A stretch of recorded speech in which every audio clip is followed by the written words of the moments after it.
Hello, ladies and gentlemen. Fresh on the heels of last night's open mic night, you've got me, fresh from America. We've got Andy, and fresh from his vaults in Iacon, we've got Eddie. How are we all? Hello. Yeah. Hello. I didn't shave my head, don't panic. I was going to say something really evil then. Is it one of those It won't comedy be long, you hats? don't need to, that sort of thing. Yeah, okay. Is it one of those comedy hats that has a mullet hanging out the back? Oh my word, we've already got a load of people in the chat. Say what we're saying. Yeah. Wham Bam Spider-Man Sean 1985. What a name. Hello, Sean. How are you? Hello to Ben. Hello to Martin. Josh. Saying hello to each other. Say hello to Joe. Hello to each other. Buford's with us. Bird. And Tim's with us. Hello, Tim. And Ben is loving that Space Invaders t-shirt. Thank you. Joe says hi to the council. People are saying hello to each other, and we're done. If you want one, you can find one on my store. Oh, really? Yeah, this is one that I did myself. Oh, okay. Cool. You can buy them online, but the ones I wanted one that was an exact representation of the one that he wears in Ready Player One. Okay. So I got some screen grabs, and then I just did I made the little characters in, I got like a graph overlay for Photoshop, and I made them all up and that, and then Good evening, White got it all printed out. I remember making 8x8 pixels for grids for custom made characters on the BBC back in the day. Yeah, I used grid paper for that too back in the day. So we're about over the jet lag now, Andy. Yeah. I'm still living in a slight twilight zone. I feel that might just be sort of coming down from the Comic-Con high. I think I got my merch on. That's my paid-for merch. This is freebie merch. So, will we be discussing the Comic-Con this evening, Andy? I don't wish to swamp things with said Comic-Con. I'm already swamping the YouTubes with it, so don't worry about it. Yeah, I've not seen anything about it. I wasn't aware that you had been. Careful, Ed. You almost knocked out the webcam then with your nose. Yeah. I've been in a creative frenzy, I have. Good evening, Patrick. How are you today? Evening, Patrick. Haven't seen him for a bit. Oh, and Dave's with us. And Dave. Which is interesting, because I was just going to say I've no idea what Dave and Lee shared in their toy news this week, because I was my attention was divided. Hopefully, I don't double up over too many things, but it was mainly stuff with me going, I saw that at New York Comic Con, mainly. Well, I can't tell you because I didn't watch it, I'm afraid, because I was watching the Grand Prix. No, I did. I came in late, didn't I? I think. Yes, you did. I can remember Chimwag. I can't remember. Yeah. Did I? Okay. And speaking of, we'll move straight into the news. And he's going to turn around and say, yeah, I shared that. We talked about that. We're going to start with, and there was no way that I couldn't have this on, because it's one of the most exciting pieces and disappointing pieces at the same time. I've left my lunchbox. Should have been Mighty Max. Should have been Mighty Max, yes. Definitely. So Nice. we've got a Polly Pocket, a Back to the Future, celebrating the 40th anniversary of Back to the Future playset. I quite like it. Yeah, but it's Polly Pockets. But it's Polly Pocket. I do have a couple of Polly Pocket sets, so I won't let that put me off should I choose to get it. But it's the style of the figurines that you get in Polly Pocket to the style of the figures you get in Mighty Max. They have these little doll the mincing. Poses. Yeah. Doc and Marty are mincing all the way to the DeLorean. Yeah. I mean, I quite like the fact that it's almost two play sets in one. There's your figures and your accessories. The I like the vehicle- fact you get a tuned version of the DeLorean there. That's pretty cool. Is the vehicle not quite unusual as an accessory within a Polly Pocket sort of scenario? It would be very unusual in a Mighty Max. Right. Polly I was gonna Pocket did have vehicles back Oh, in okay. Is that Lorraine? Or is it supposed to be Lorraine? I think Yeah. it's supposed to be Lorraine, yes. Yeah. Probably in her prom dress. Yes, Mm. definitely. Because one of the scenes, here you've got the town square, obviously, with the town hall, and I love the fact that you can have Doc up there. Yeah. And there's another hall for Marty. I like that. I think that's really clever. That's clever. But the front of the town hall can pop down. It becomes the school Oh, hall. And that is clever. That's really clever. Yeah. I like that very much. That's new to me. I don't think I've seen one where you get two sort of like. Does it come with a little Biff Tannen light? You know, Where's the Biff? Where's the Biff? That's what I was thinking. Yeah. The enchantment under the sea dance. I like that. I do like this set, but it should be Mighty Max. They had a perfect opportunity to relaunch Mighty Max with this, and I think that they've squandered it. And what they should have done is they should have made it should have been Mighty Max, and the box should have been in a similar style to the flux capacitor.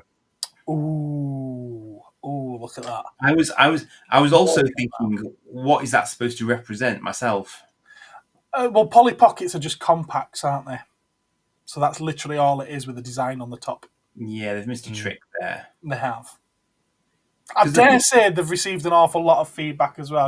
I was very vocal in my responses on several Mattel announcements of this. And I noticed after I posted many others had said very similar things as well. So at the very least, it's showing them that there is a market for Mighty Max. Thing is, though, will enough people care about this for it to be a worthwhile release for them? Well, Back to the Future collectors will. Yeah. It's not exactly a mass market, though, is it? I'm doing it again. I'm moving on to the next product. I know what the next product is. I don't know. I kind of get a feeling that it's going to be hitting B&M.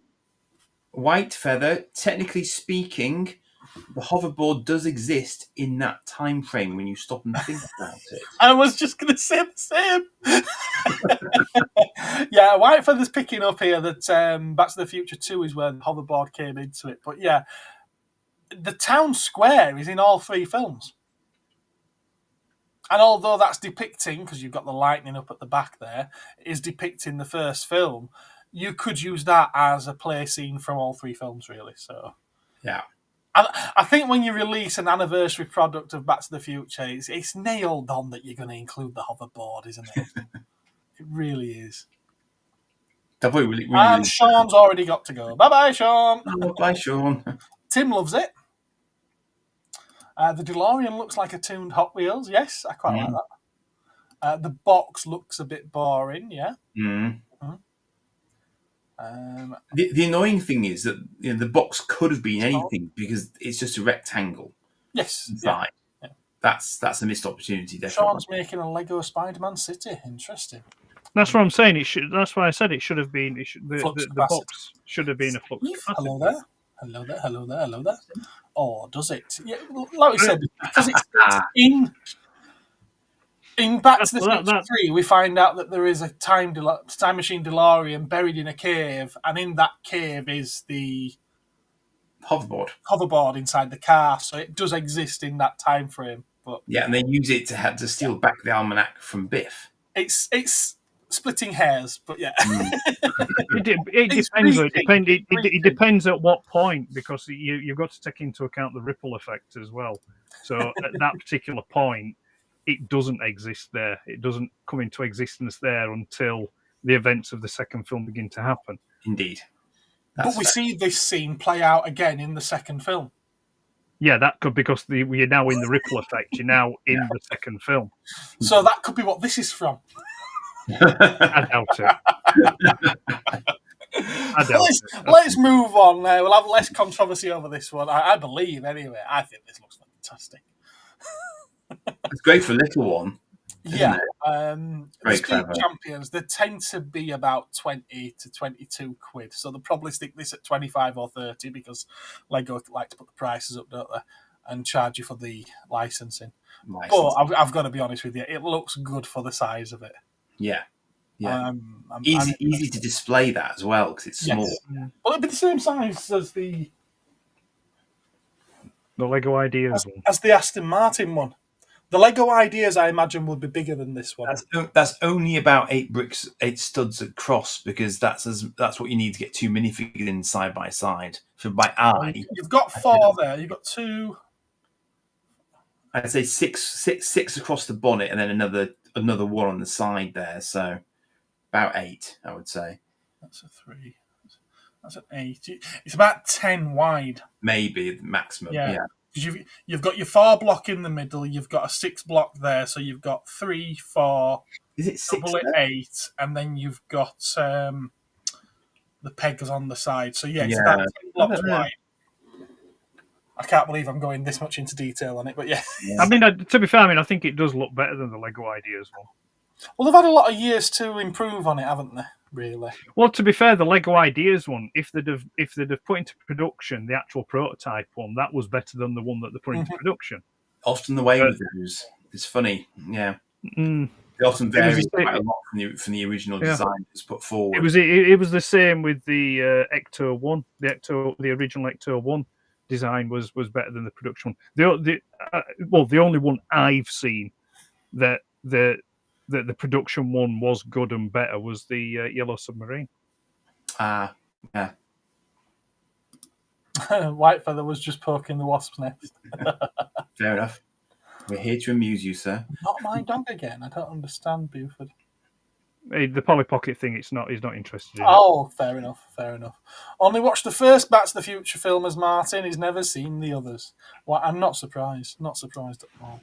And there's a Y-wing cockpit on the DeLorean there. Apparently. Well, Lego do tend to reuse their bricks. They do indeed. Isn't it a little wide for a Y-wing? Yeah, that's very clever. I mean, the thing is, I use those little. Well, when I was still doing Lego, I would use those sorts of parts all the time for for grills and stuff. So yeah, it's awesome.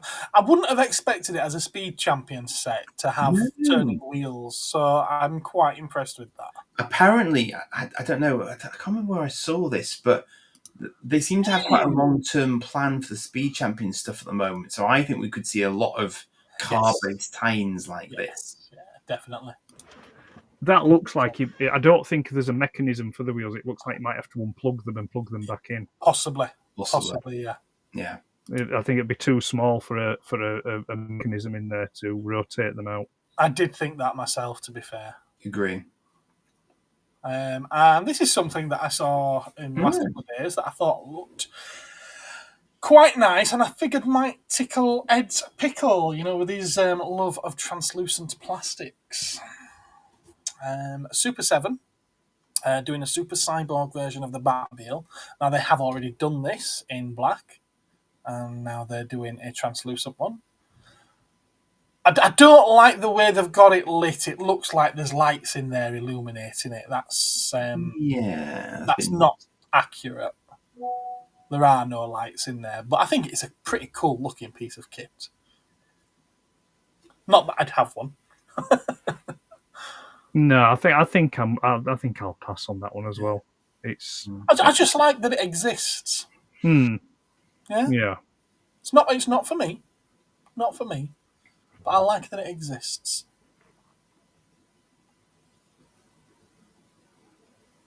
A good detailed cockpit, fair dues. Now, Martin says that he does like that. 13-inch long, says Buford. I know a guy.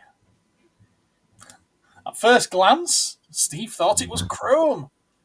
Well, it does look chrome in the first picture. I was going to say, the one interesting thing about it is, given that those panels come off, you could do whatever you wanted to the panels, color-wise, and put them back on again. You could. I did point out to you that it already exists in black. Yes, but somebody could do something silly with it, like turn it into a Joker mobile, you know. Oh. I know. Speaking of black, since as I had that up, I thought I'd show you the actual black one. Martin's just suddenly got very excited. Look at that design. There is just something about that design, isn't it? One of the biggest Lego set that I possess.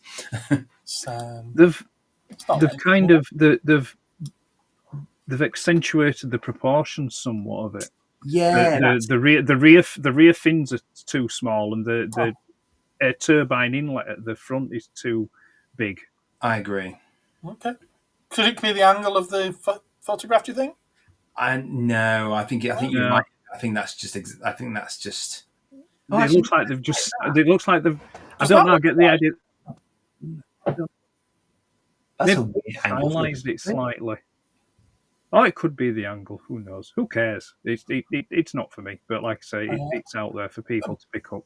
Ben would like a pink one with yellow spots. Yummy! And Martin agrees it's really awesome.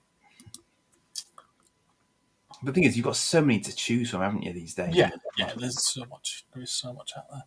Ooh, White Feathers. It looks like a Temu Batmobile, says White Feather. It's too top heavy. Wow. Interesting. M's fighting words. Yep. I like how it's got the machine guns. Yeah, the Lego one's got some machine guns. To give you an idea of the size, there is somebody holding it. Now, it doesn't tell you how big this person is. For scale. This could be a child, it could be a midget, it could be a giant. We will never know. It looks like they're wearing a quilted coat over the top of a cardigan. They're trying to make themselves bigger, aren't they? It's an interesting. They've just lost all credibility. But we already know it's 13 inches long, so what's the point of that? And what disturbs me? What disturbs me is the fact that on one hand it looks like she's got well manicured nails, and then on the other one, no. Yeah, it just no Batman fan would wear that. Come on, Ed. We're not all into the same scale. Not all the same. Right. Says Buford. Barbie. I've included this one because I figured Ed might appreciate it at least. It's Stevie Nicks. It is. It is. I don't know if it's an anniversary one. I can't remember. But I actually thought this one looks like it's the Belladonna suit, outfit. So this is the second one then, because the first one unless it's a reissue, the first one sold out within a matter of minutes. Yes, this one's done the same as well. It went up yesterday and it's gone. But yeah, Stevie, I like it in the box as well. I think it looks really nice in the box there. Yeah, I take issue with the price that they were charging and where you could get it from, and people just buying it to then sell on. They need to fall down a very long staircase. Yeah. It's $60 plus. You could only get it from a couple of very high-profile retailers in the States. And I think probably the Mattel website. It sold out in minutes, like Ed says the first one did. And I'm fairly sure that even though it's only supposed to be about $60 to $65, it will probably be available as we speak for £200, £300, £400 on eBay. Yes. We have a Venezuelan in the chat, gentlemen. We have one. Yeah, I had tried picking one up for someone I know, and I was disappointed when I couldn't get one for them. Yeah. Hello there, Mauro. How are you doing? You joined us last time, didn't you? Welcome back. Venezuela. Is that where you're from? I did ask. No. I don't think you were around to answer though. Excellent. Yes, as Reanimator Dave says there, hi from the UK. White Feather, agreed. I have the same issue with the Monster High Corpse's Bride figure. Shame, I get it for my daughter and can only get it through ridiculous reseller prices. Yeah. Because you're just spoiling it for the kids, isn't it? No, because they're assholes. I mean, they've just this week as well, they put up, I mean, Dave shared it within I don't know if he put it on Toy Me, Toy You, but he shared it within the group. They'd done a Xenomorph Alien Monster High doll. And yeah, that sold out straight away as well. Good God. They need to realise that they have a larger audience base than what they think they have, and why not make more? Instead of limiting them to 5,000, do 7. It's called making profits. That you'd think that would be a thing for them, but anyway. Exactly, yeah, exactly. Or maybe at a later date, do another edition of it. Now, keep this one the same. You know, don't remake this, but maybe, I don't know, add glitter or something to the gown, or it shows you her in the box there with a dove on her wrist. Give her a dove, just so that the next one is different. The thing is, Stevie Nicks has had that many outfits that she's worn through a time with Fleetwood Mac and in a solo career. They could make dozens and dozens of variations of this doll, you know. But again, you'd have all the same arseholes buying it up, and you know, well, no, sorry. They are arseholes, but the genius as well, because there are no other idiot arseholes out there will pay the prices just to have it. I mean, Mattel do this all the time. They do it with the Hot Wheels. They do it with the Monster High Collector series, they call it. I thought they were going to do it with the Polly Pockets last time, which is why I got a couple of the Friends ones and the Wednesday ones. And no, they actually made those available to general retail. I thought you might like these ones. Eagle Force. Yes, they'd been out before from Fresh Monkey Fiction. But Big Bad Workshop have joined forces with Fresh Monkey Fiction to reissue them, to make them available again, but exclusively through the Big Bad Toy Store. They've not... Right. But I saw this. I thought these were 6 inch. These are 3 3/4 inch. Right, yes, that explains a lot, because the 6 inch versions are still waiting to come out. They've still not come out yet of the 6 inch versions. Fair enough. So yeah, that makes sense that these will be the 3 3/4 inch. So these have been out before then?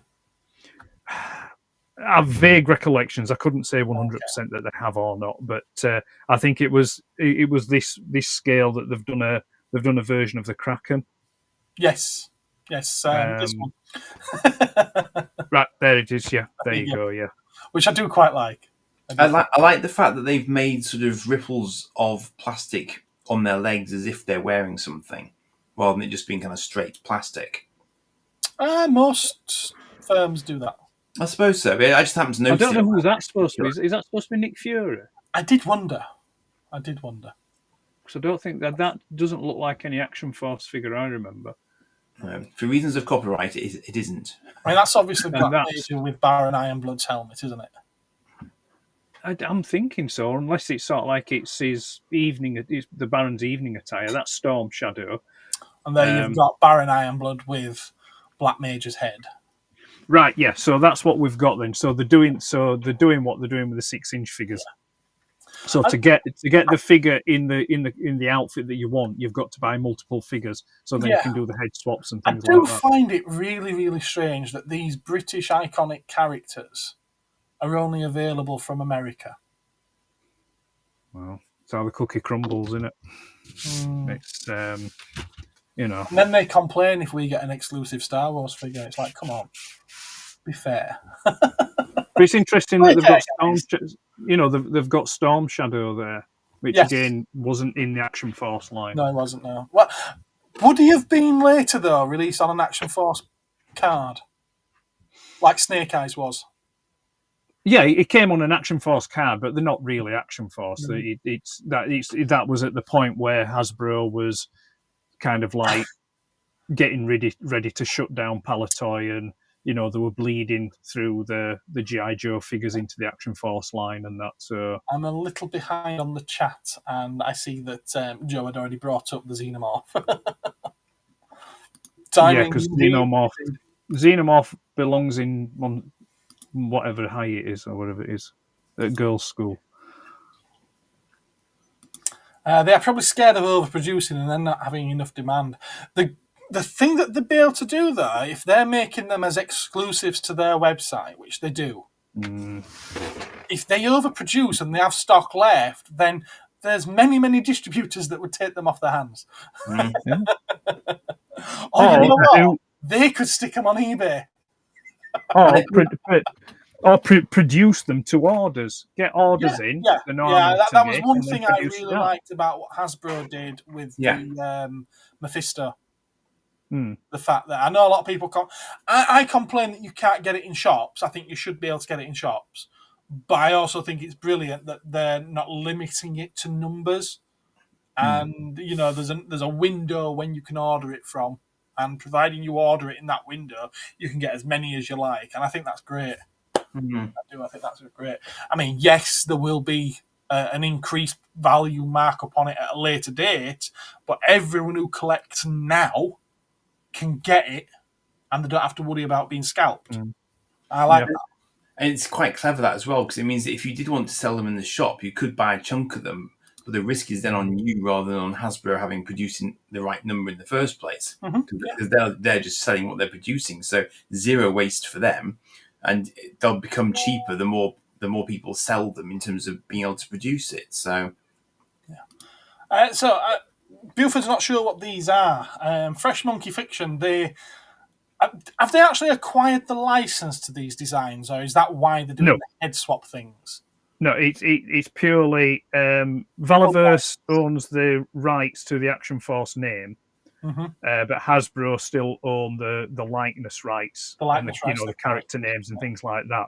So what Fresh Monkey Fiction are doing is they're just making homages, if you will, to the Action Force line. But again, it's kind of like, you're making a homage for a UK exclusive toy line in the States, which, Action Force has permeated through to the States, but it's nowhere near as popular or as in demand as what it would be over here.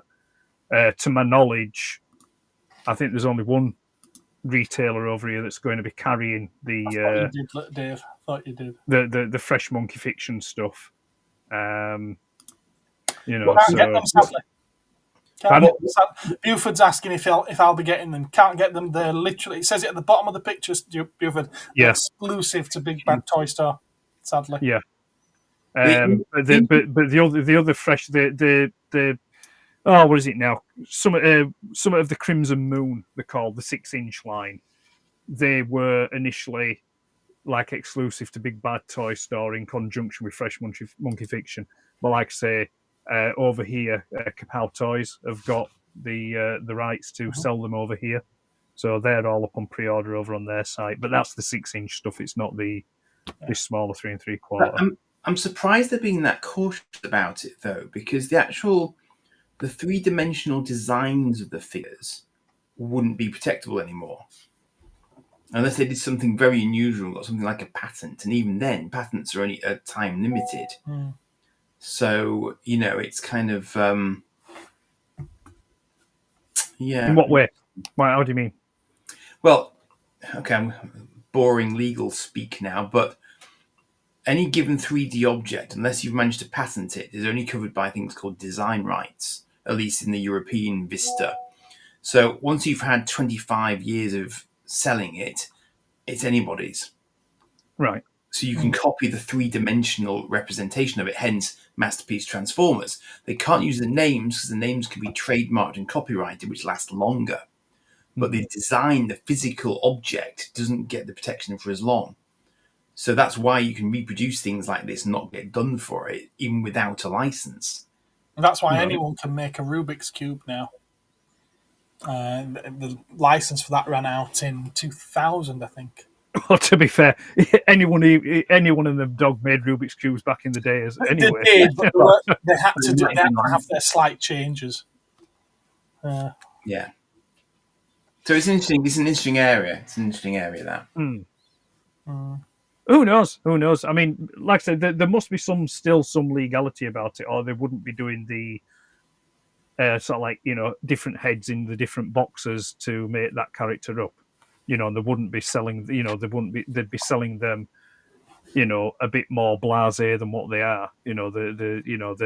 The Fresh Monkey Fiction, the Crimson Moon stuff, the 6-inch stuff. They're calling them like Wolf Warrior and stuff like that, and the it's like you said yourself. Hasbro own the name rights. Yeah. well, Valaverse, the character names, Valaverse own the Action Force name, but yeah, so they've got the name and the likeness rights, but who knows? I mean, they're probably skirting around it, in a way that they can push it as far as they can go, to do what they want to do with it. I'm sure it's probably the same thing that Four Horsemen do with some of the, with their, the figures that they release, which are quite clearly, He-Man or Buzz-Off or Skeletor. They are their own designs, though, aren't they? Yeah, but they are just enough looking like the characters that's inspired them to, to maybe get around it or skirt around it. If He-Man were active, then there'd be issues like passing off to be considered there. But again, because they're so old, I think you can probably get away with it unless you're trying to directly copy the naming and so on. So it's a tight walk, it's a tightrope thing that they're treading on basically, but it is doable. The thing is, it's interesting you did bring Transformers up. I mean, they don't actively pursue it. Well, they had done, but they've kind of eased off a bit now. But Takara Tomy and Hasbro were actively pursuing to get some of these third-party companies shut down. Because whilst they still own the likeness rights of these characters. Yeah, so I'm sure that if there was any way that wouldn't be of a great cost to them, and also find them as well in some respects, they would love to shut someone down like Fans Toys. Who. They'd love to, but the problem they've got is, in all fairness, it's a fault or a blame of their own making. They're all made in China. China don't care. No. I mean, trying to enforce that sort of thing globally is horribly expensive because everyone's got a slightly different way of doing it. So you've got to enforce it locally in every single jurisdiction going. That's just not worth it unless you're making a shed load of profit on it otherwise, which clearly they weren't because they weren't doing their own versions of them. So, at some point corporately, they would have just shrugged their shoulders and go, right, yeah, fine, all right, it's fine, we'll just go, And as I say, for the European market that I know best, the registered designs thing would just stop them in their tracks. I mean, if they had any sense, they'd go and hire the people working at Fans Toys. Yeah, they should buy them out. Yeah, would be more logical. just hire them. It's like, don't do it for them, do it for us. I mean, let's be honest. If Hasbro bought out Fans Toys, it would kill Fans Toys because they just has Fans Toys putting out crap. Because they'd want to cost money, save money and cost cut and things like that. I think the third party companies need to stay independent because you would never get a figure of Fans Toys quality from Hasbro. First thing the diecast content would go. That'd be straight out. They wouldn't want to pay the money for the paint applications and the details that you get on them. So, and they wouldn't. I don't think they'd spend the money on the engineering that goes into them. You're saying all this as though they care. Who? Hasbro. They wouldn't care. They'd just be like, we've got Fans Toys now. We've got those people working for us. We are now our own competition. We don't have to worry about anything anymore. Yeah, no, and that's what I mean. That's what I mean. If they bought Fans Toys and had Fans Toys producing it, the quality would go down. It wouldn't. I don't think that you would get as good quality product from them if it was owned by Hasbro. And that's why competition is a good thing. Yeah.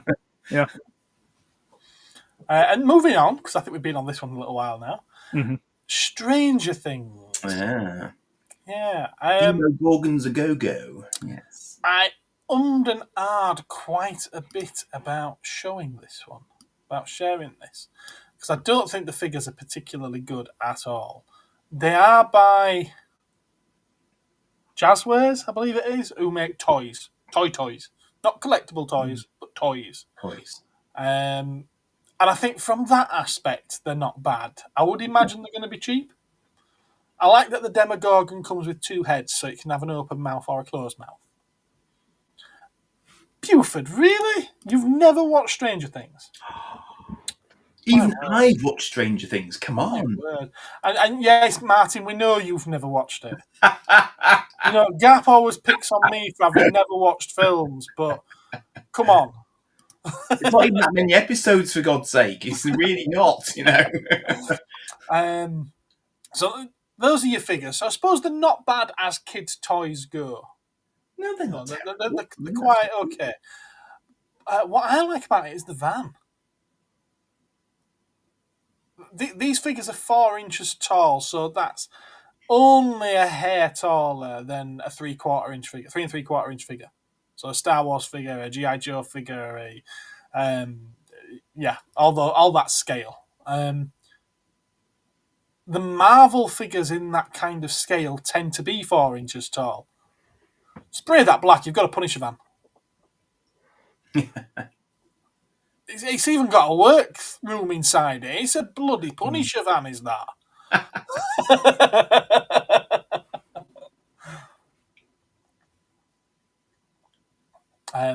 When I say the figures aren't very good, you know why. That is absolutely horrific. You see, this is what I don't get about something like this. With the amount of money that the Stranger Things franchise is worth, why have they pissed about going to such a toy company that produces a crap figure like that? Why haven't they gone to why? They should have gone to someone like Mattel or Hasbro and just said, look, Well, they don't go, do they? They put it out there on the open market, and then all the companies make a pitch. And this is why sometimes going for the lowest price bidder is not such a bright idea, kids. Although they obviously they're the lowest price bidder. I mean, in all fairness, I personally don't think that we've had a good range of Stranger Things figures. We've had the McFarlane ones, which were not particularly great. There's some currently available now in B&M. They're not particularly good. I don't know who make them. It might be this company. I don't know. We had some by Funko. They were awful. Did we have some by Super 7? Do you know what's interesting about this? I can't remember. Go on.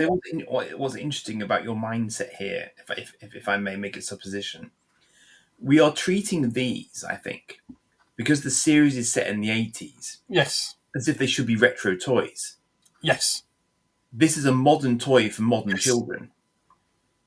In 20 years' time, it'll be a retro toy for collectors, and then it'll improve in quality. Right now, it's crap because they want to make money off it. I just think the van's good. That's literally the only reason I included this. Is the van's good. Josh says the B&M ones are by Bandai, so there we are. Bandai who make brilliant toys. Not very good. Might be good for Joy Toy. Yes, it's the same scale. So I could put that with my Space Marines, with my Primarchs. My Primarchs could crush it. Mario's never watched it either. I get that with you, Mario. You're too old. Hello, Mario, by the way, because I don't think... When did you come in? One thing, though, we should give Stranger Things kudos for is that it does feature toys from the 80s, and they are very nice examples of them because they're supposed to be new in the series. Yes. So actually, there is that element to it. It does have a link to our particular area of, enjoyment factor in for that, if nothing else. So there is that. Dave says it's B&M order. It could well be, to be fair. They play a bit fast and loose with some of the toys that appear in the show. In the first series, the Millennium Falcon that Dustin tries to get to 11 to levitate is a Millennium Falcon from, is it the 2000s or something like that? 2000. And then in season 3, it shows you an Ultra Magnus, which didn't come out for another 2 years. Yeah. It's not our Earth, it's a parallel Earth. Yes, of course it is. It's a TV. Well, they literally have a parallel Earth in there, don't they? Yeah. Well, this is the one. I mean, I'm probably going to get shot down in flames here, and I don't care because I'm struggling to remember. And yeah, is it because it's a TV show? Do they put as much effort into producing toys for TV shows like what they would do for a film or a film franchise? Well, the thing is, but the thing is, if you think about it, Matters.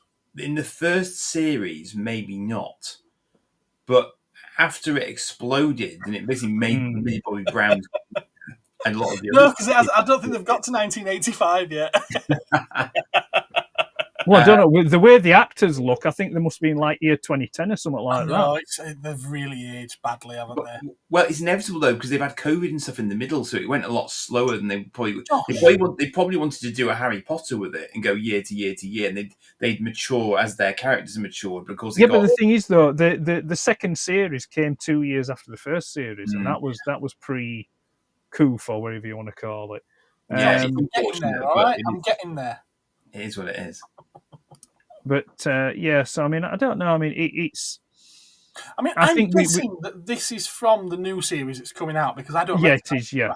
Right. Okay. Yeah, it is. Yeah, it's from the new series. You could tell that with the artwork that was on the blister card. It's. They've got new costumes, haven't they? Yeah. What I do find really interesting though is that bearing in mind this is set in America. Yeah. Hmm. Well, why do they have TV detective vans in America? Because they don't have a TV license. That's a pirate radio station van. He knows it is. So yeah, Josh did bring up. I think this is the 6-inch one. Josh has brought up that they've done 6-inch ones, but the face sculpts are awful. Well, I believe this is a 6-inch one. I don't mind the face sculpt on this one. This one seems okay. But we never had TV detective vans. That is awful. That is absolutely vile. Ooh. Yeah.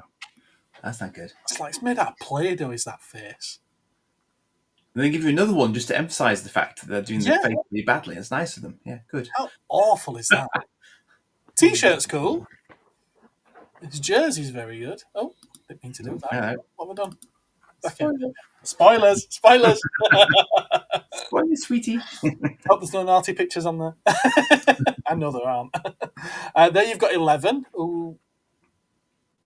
What is she wearing? That's not the most flattering look for her. It has to be not said. Particularly nice. Sweatpants with shorts over the top. Mm. I mean, people say that it doesn't work for Superman and Batman. Why does she think it's going to work for her? That's horrific. Although she's got those childbearing hips going off there. So yeah, these are the 6-inch ones, indeed. Yeah, that's horrific. Is that? That's just like comes with soft goods. It's like they're not even trying, are they? I mean, come on. Basically, they know damn well that the kids are going to go for them regardless of what they look like. But it comes with a 1980s torch painted in Duracell colours. Beautiful. Mm-hmm. The kids will get it. Buford's asking if she's got camel toe. I'm not going to zoom in and find out. Odd hand shape to give her. She's a teenage girl in the 80s. That's the exact right hand shape she should have. Oh, that's going to be yeah. Step away.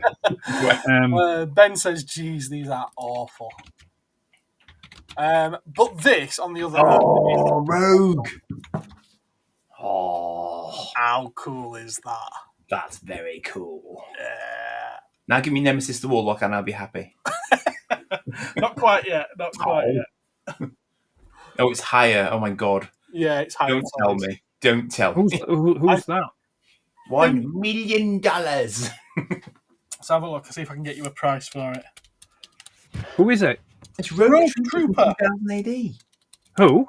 Rogue Trooper. He's a genetically engineered infantryman who carries around three of his dead brothers as chips built into his equipment to help him fight the Naughts. I may have quite liked the series at the time. From what? What's he from? 2000 AD. Right. Okay. He's the Rogue Trooper from Rogue Trooper. Right. Okay. That's I never read it. I'm afraid. I never have, but I'm aware of the character and the design. Had some gorgeous artwork on some of the later strips. Classically, it was black and white. It's looking like this. Being a higher toy, it's being a 6-inch figure. It's on par with the Mezco stuff. It's about £90 to £100.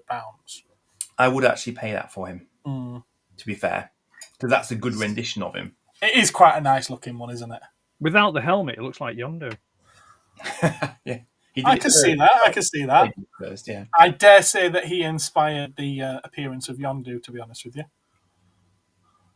So he's got the helmet is called Helm, the bag is called Bagman, the gun is called Gunnar. Of course. Of course. Yeah, and the backpack does do that in the comics as well. Yeah. It chucks lots of helpful Grenades stuff and covering people, basically.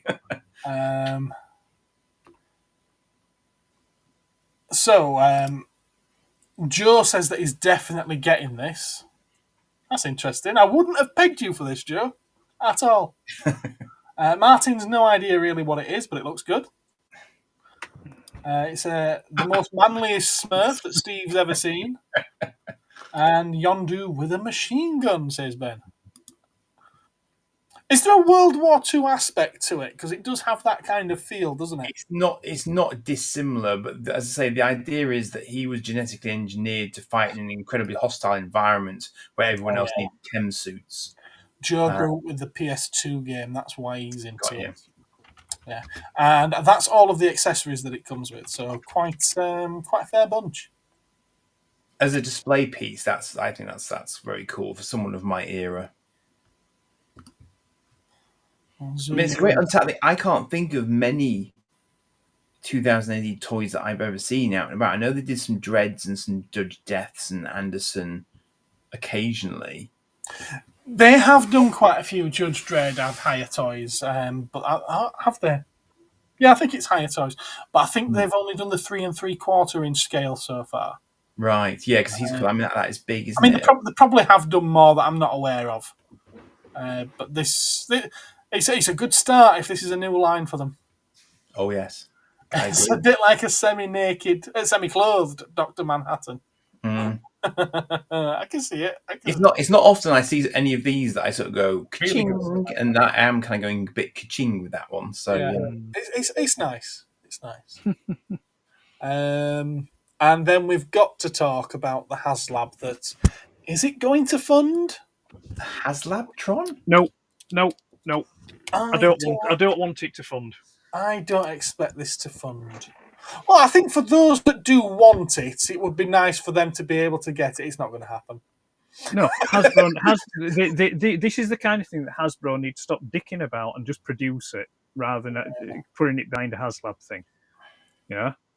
But then again, with the state of Tron Ares, it'd be like, yeah, I can see why they've put it behind a HasLab thing.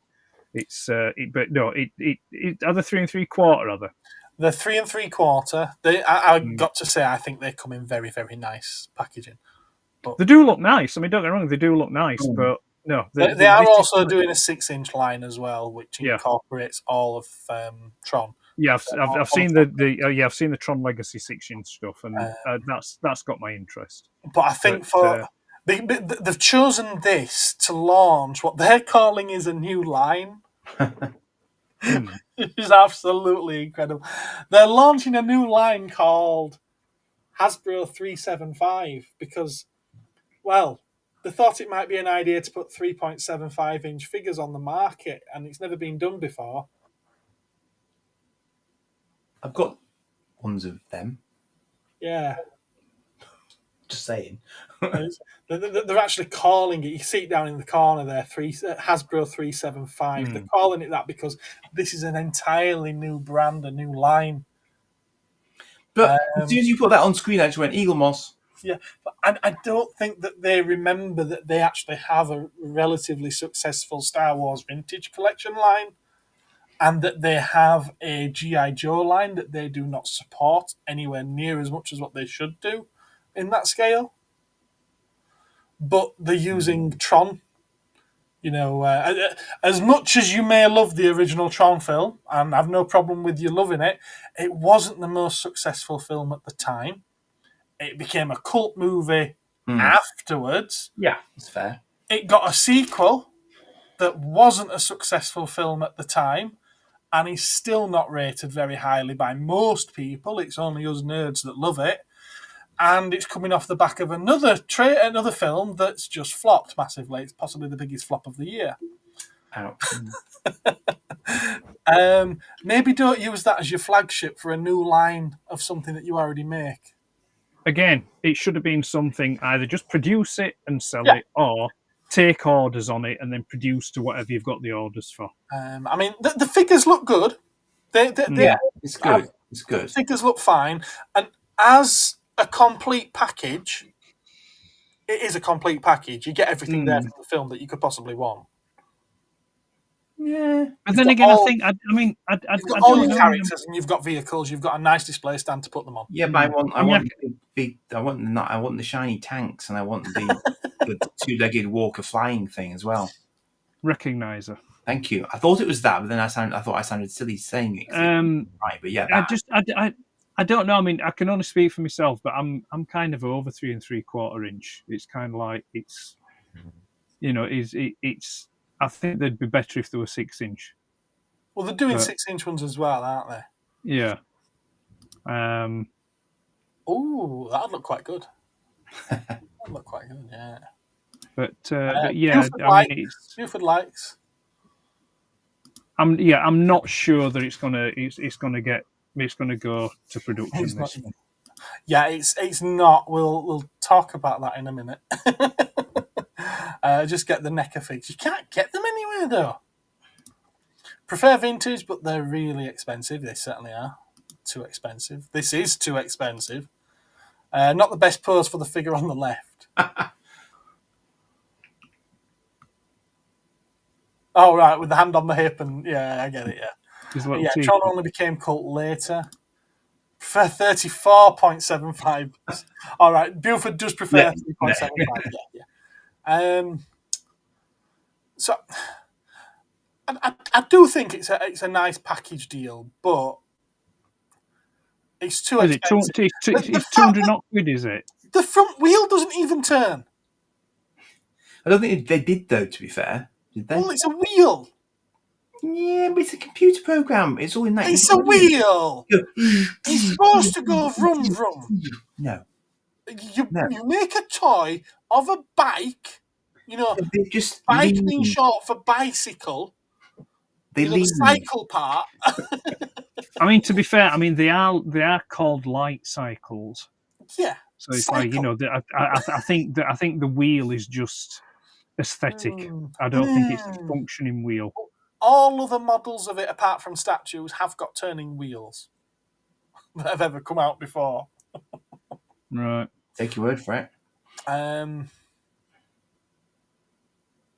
do like the display, if I'm honest with you. I like the grid. So it literally comes with all of that then? Yes. That's interesting. Yeah. But is it 250 quid or something like that? I was just going to say, I will get you the price for it.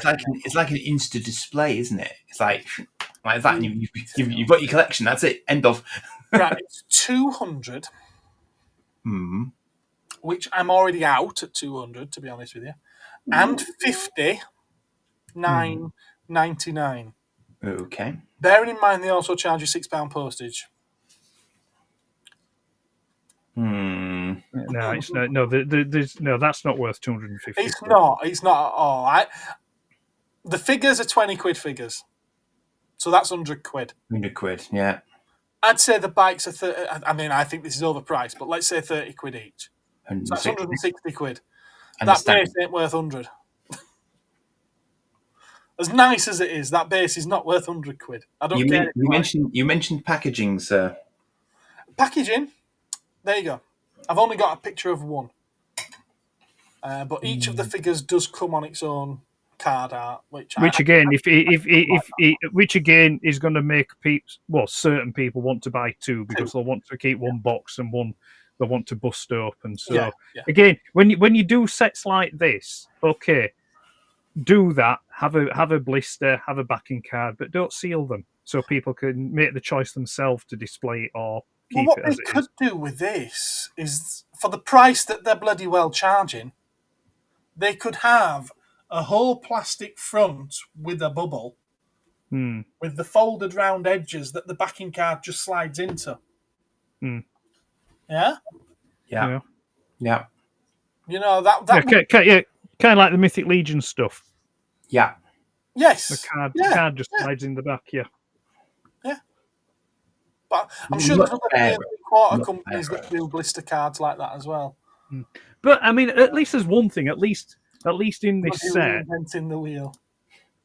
at least in this set, it's got Tron in it, which Tron Which Ares Ares doesn't. Tron Arse. I think. Let me just remove that for a minute because I think that may well have been. No. Yeah, that was my final picture. Let's switch us back to that, yeah, shall we? And we shuffle us about. What did I say that Martin's saying's true? I can't remember. I don't know. Yeah, don't do stuff like that to me, Martin. I just no. Don't agree with him. No, don't. There's a real mixed bag there in toy news. There's some stuff that I really like. There's some stuff which I think is absolute dog poo. There's some stuff that I'm really annoyed that we won't be getting over here. There's some stuff that I'm annoyed is already sold out. And talking about the Tron HasLab thing, I will go and double check. HasLab, Tron, just so that my information on this is completely up to date. So it needs to reach. Come on, Gareth, fact us. It needs to reach 10,000 backers. It hasn't gone up since I looked. To complete to go ahead. Fair enough. It's only been up a week, something like that. Usually, these things get about 70% of the way in the first week. Just get to it. Enough with the build up. It's at 1,022 backers. It's got 10 backers that it needs. It's not going to do it. It's got another 33 days to go. No. This is like a Lego idea thing, this, bless it. No. Yeah. Oh, right. I was talking about people buying two sets. Right about that, yeah. Right. Yeah. But that's 500 quid. 500 quid. Yeah. And there's no stretch goals on this. Unlike most HasLabs, where if it reaches 8,000, you get this. If it reaches 9,000, you get this. If it reaches... No, it's 10,000. That's it. Done. The thing is, I just fundamentally just don't agree with Hasbro doing this kind of thing. They are a toy company. They produce toys.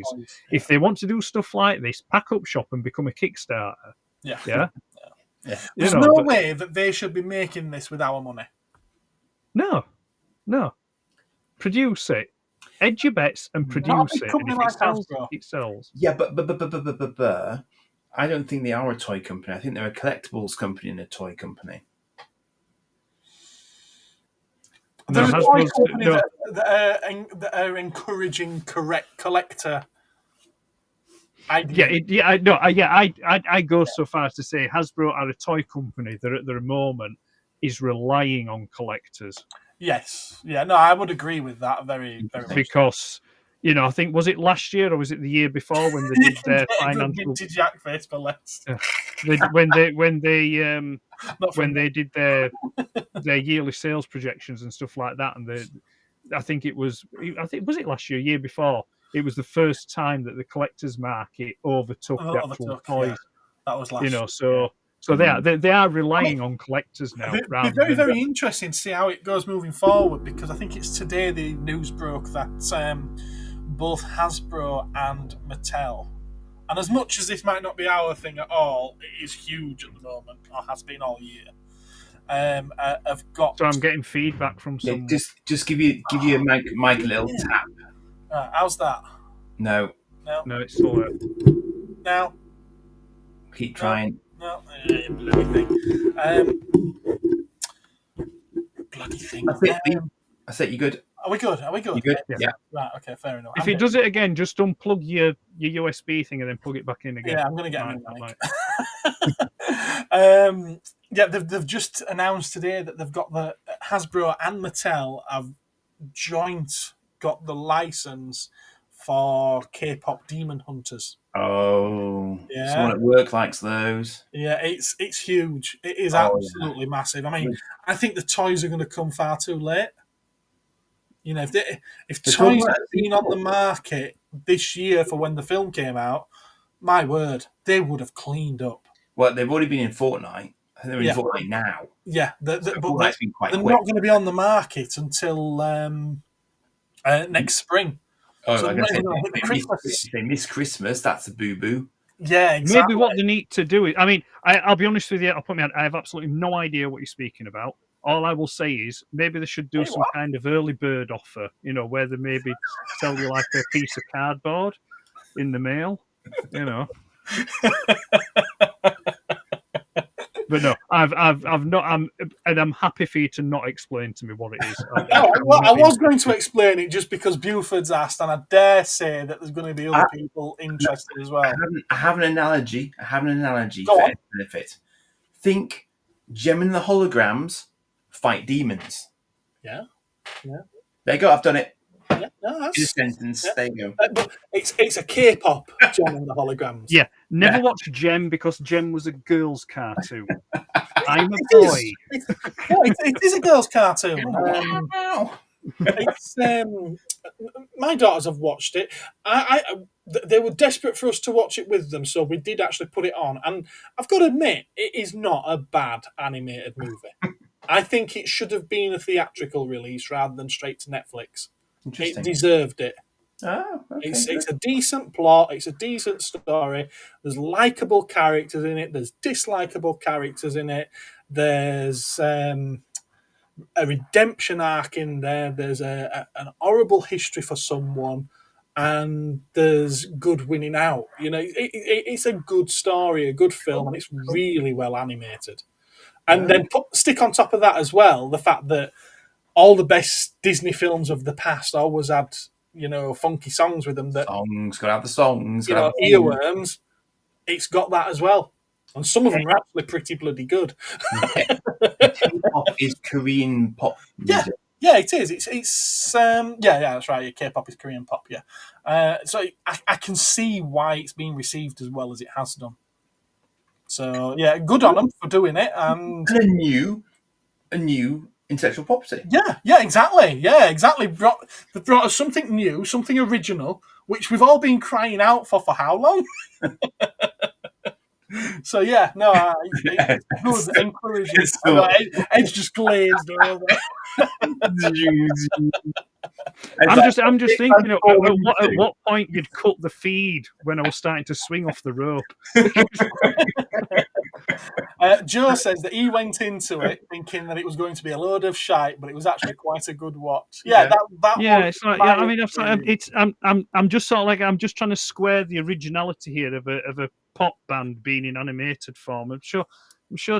Yellow. I think I remember something called Yellow Submarine back in the '60s. Oh my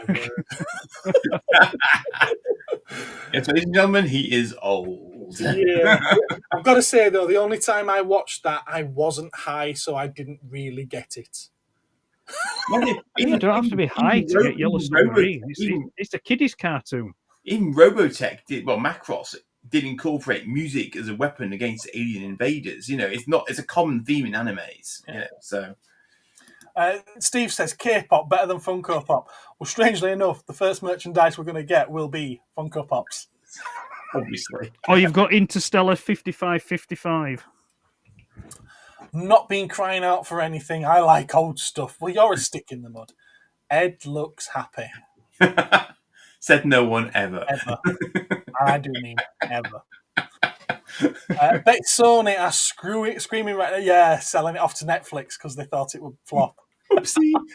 I resemble that, Amac. I save up all my happiness and good feelings specifically for this stream. This is maximum effort. What did you do with them? Did you just leave them in your back pocket or something? This is maximum effort for me. I tell you, I don't like people. There's only the two of us to contend with. He's smiling on the inside, really. Honest. Oh dear. Funny. So moving on from toy news, because I think we've been on that for over an hour now. Impressive. We don't really have any topics planned, but Andy would like to discuss a little bit of New York Comic Con. And I said, really? For a change? Yeah, for a change. I said, well, no problem. But since he's got his own content out there, he's done a live stream, he's got a video, he's probably got more video. Live stream and everything. Yeah, I bet you have. I did say, well, how about you pick your 10 favourite pictures from the event. Share them with us and tell us what you think. Tell us what they mean to you. So, here is Andy's top 10 pics of New York Comic Con. Now, can I just say that I've gone slightly silly here because that's a little bit self-indulgent of me, quite frankly. It was your holiday. It is my holiday, and I can that's the show Space whatever damn Precinct photos one, I isn't it? wish. So that is me doing a cosplay from a show that no bugger remembers because they're all too young, quite frankly. One Trekkie identified my badge as a Psycho badge, and that was it. Oh, I recognise it straight away. Yeah, well, people of I certain thought age it was would Space do. Precinct. Huh? I said I thought it was Space Precinct. His jacket should be black, to be fair, and he should have black gloves on. They were back. He should have dyed his hair black. Okay, on a point of order, not all Psycho members are Psychops, and they don't have to have black hair all the time. I did have black gloves in the bag. It turns out it's really hard to use your phone when you've got black gloves on. So I thought, bugger that, forget it, soldiers. So my son very kindly, but I am nevertheless trying to read your mind in that picture. So there you go. So that's his best Professor Xavier. That's my best. That's my best Psycho. I'm probing your inner thoughts. Look, yes. Move on. Move on. Okay, fair enough. I thought the jacket was nice. I found the jacket in the wardrobe. It was great. Didn't have to try and buy one. It was great. That's where clothes are generally kept. So I thought this was just very, very, very creative. Let's cross the Mandalorian. Is that gingerbread Mandalorian?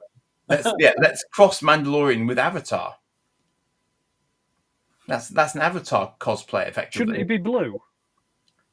No. Wrong Avatar, Ed. Wrong Avatar. Educate thyself. He knows that. He knows that. He's toying. Educate thyself. He's toying with you. But interestingly, the other Mandalorian, that's actually guitar.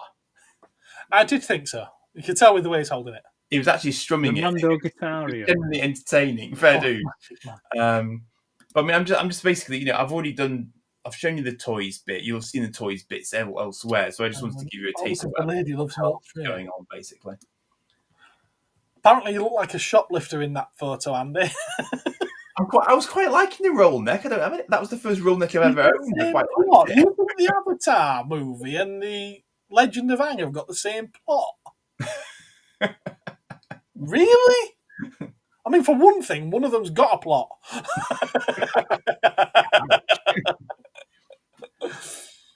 Okay, moving on. Now, these two were very game-less, and they weren't really doing a full-on cosplay. They just had a couple of very, very cool lightsabers that they very kindly let me have a look at. They're proper heavy metal-handled lightsabers. Mm-hmm. And when they moved them fast enough, they did a natural blur effect on my phone, so it was cracking. So I think they were really genuinely surprised I asked them to pose for photos. They did I've got like 3 photos of them doing little swipes at each other. But that is one of the queue halls for the main stage. You can see the size of that. If you look at the lights going all the way back on the ceiling, it's underground, it's cavernous, and that's where you wait to go into the main stage.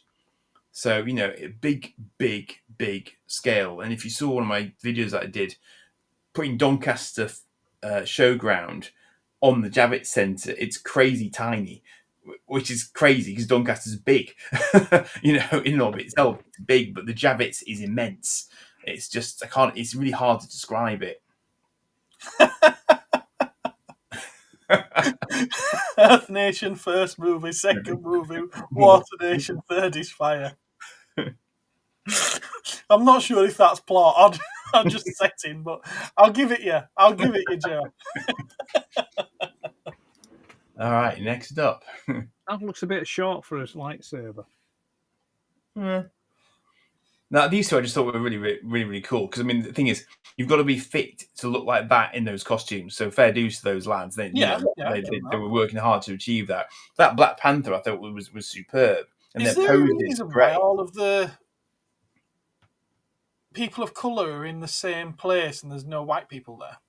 No, there are white people as well. There are lots of chunky basement It's dwellers just weird that you've had a picture then with all white people in it, and then you've got a picture with all people of colour. It's like, did they split them off or something? No, but it's interesting. Yeah, but he's Miles Morales. He's supposed to be black. He's too old to be Miles Morales. That's Miles Morales' dad. Use your imagination. And why do you assume that the guy in the Black Panther costume is black? because it's New York City. It's New York City, and people walking around there dressed up as Black Panther would get lynched if they weren't black. But I was British and I was there. I'm just saying, But you weren't dressed up as a black character.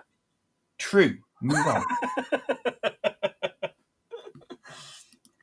What happens in New York stays in New York, says Buford. Except when I put it all over the internet, yes. Yeah.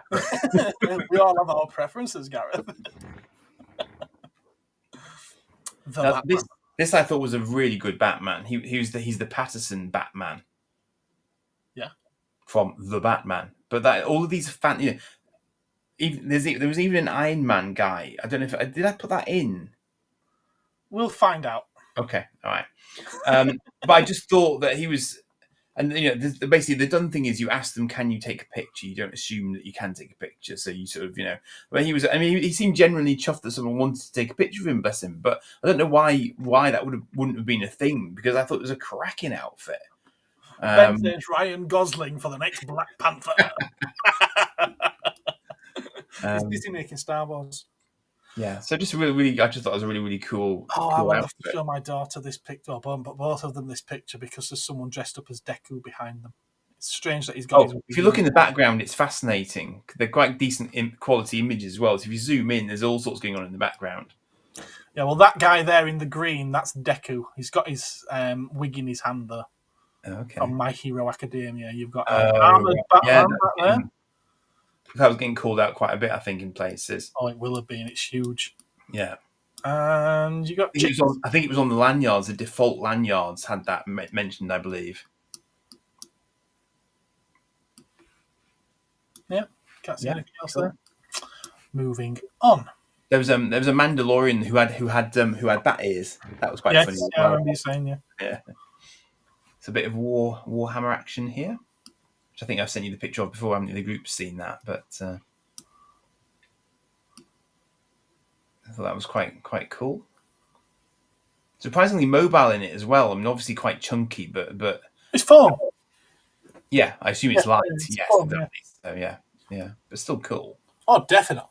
Actually, I bet it's rather warm in there. Well, yeah, right. Well, it was funny because when I first saw him, he actually had that helmet off, so obviously it was quite easy to get off and just kind of get some air to it. Buford wants to know where Transformer is Catwoman. There were Catwomen. I didn't dare ask any of them for pictures because I would have labelled myself perv if I tried to do it, because oh my god, there were some good figures around. Should we just say you're supposed to sort of like just take a picture like that, Andy, not aim it down their cleavage? Well, but she has no cleavage because she's all in black leather. They were going full Michelle. Yeah, most of them were full Michelle Pfeiffer Catwomen. They were properly, sort of.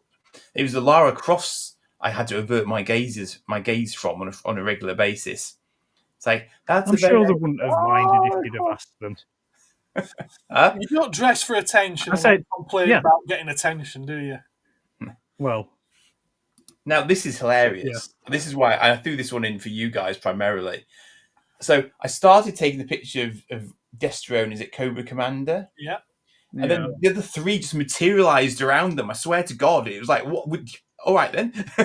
So it's obviously gone as some sort of grouping, I think, and they just formed up around each other as soon as I got two of them to take a photo. Who's the guy in the Hawaiian shirt?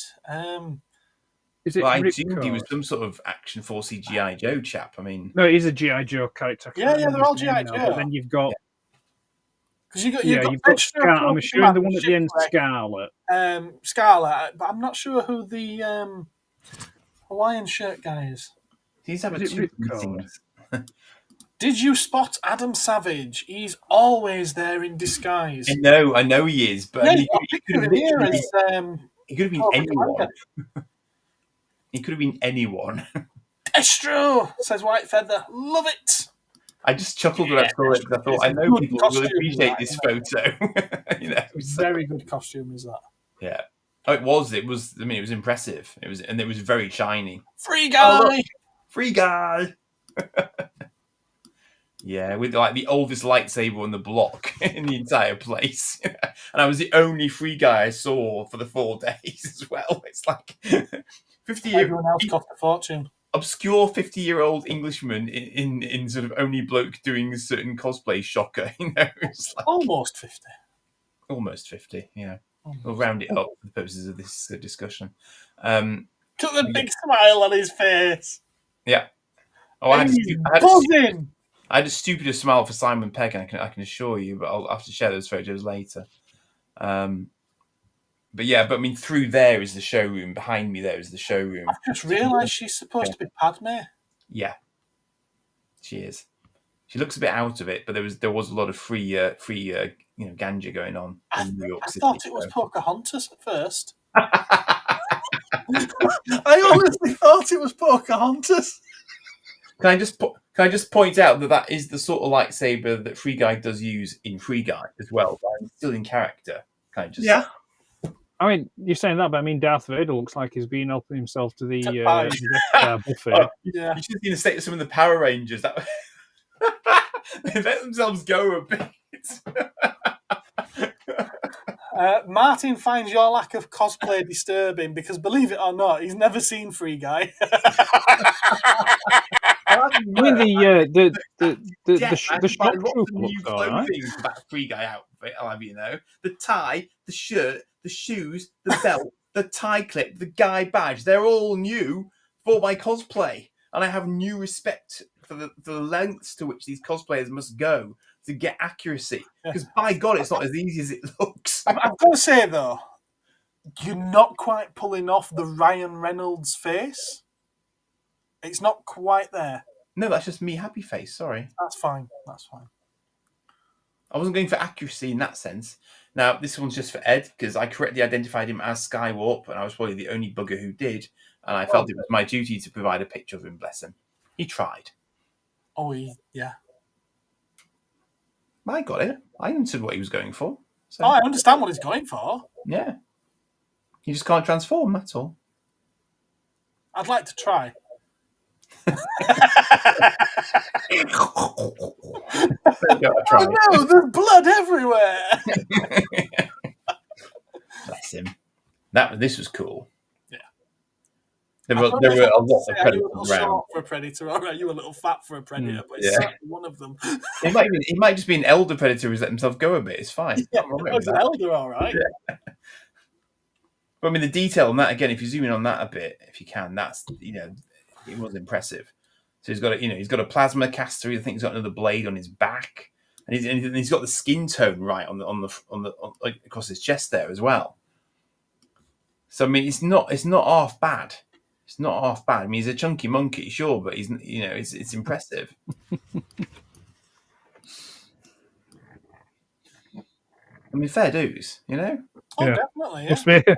Must be the only predator hunter that has to stop every 10 minutes and take a couple of tugs on his blue inhaler. I do worry about the amount of heat they're generating in those things, though. I mean, my God, it's like I don't know what. I'm playfully taking the piss. I'm not taking the piss to be mean. I mean, you have to admire and respect the time and the effort that they put into it. But it's just kind of like it's the same thing that I have with the 501st. Yeah, I fundamentally disagree with everything that the 501st stand for. Yeah, in the fact that the hoops that they make people jump through. It has to be screen accurate. It has this, that.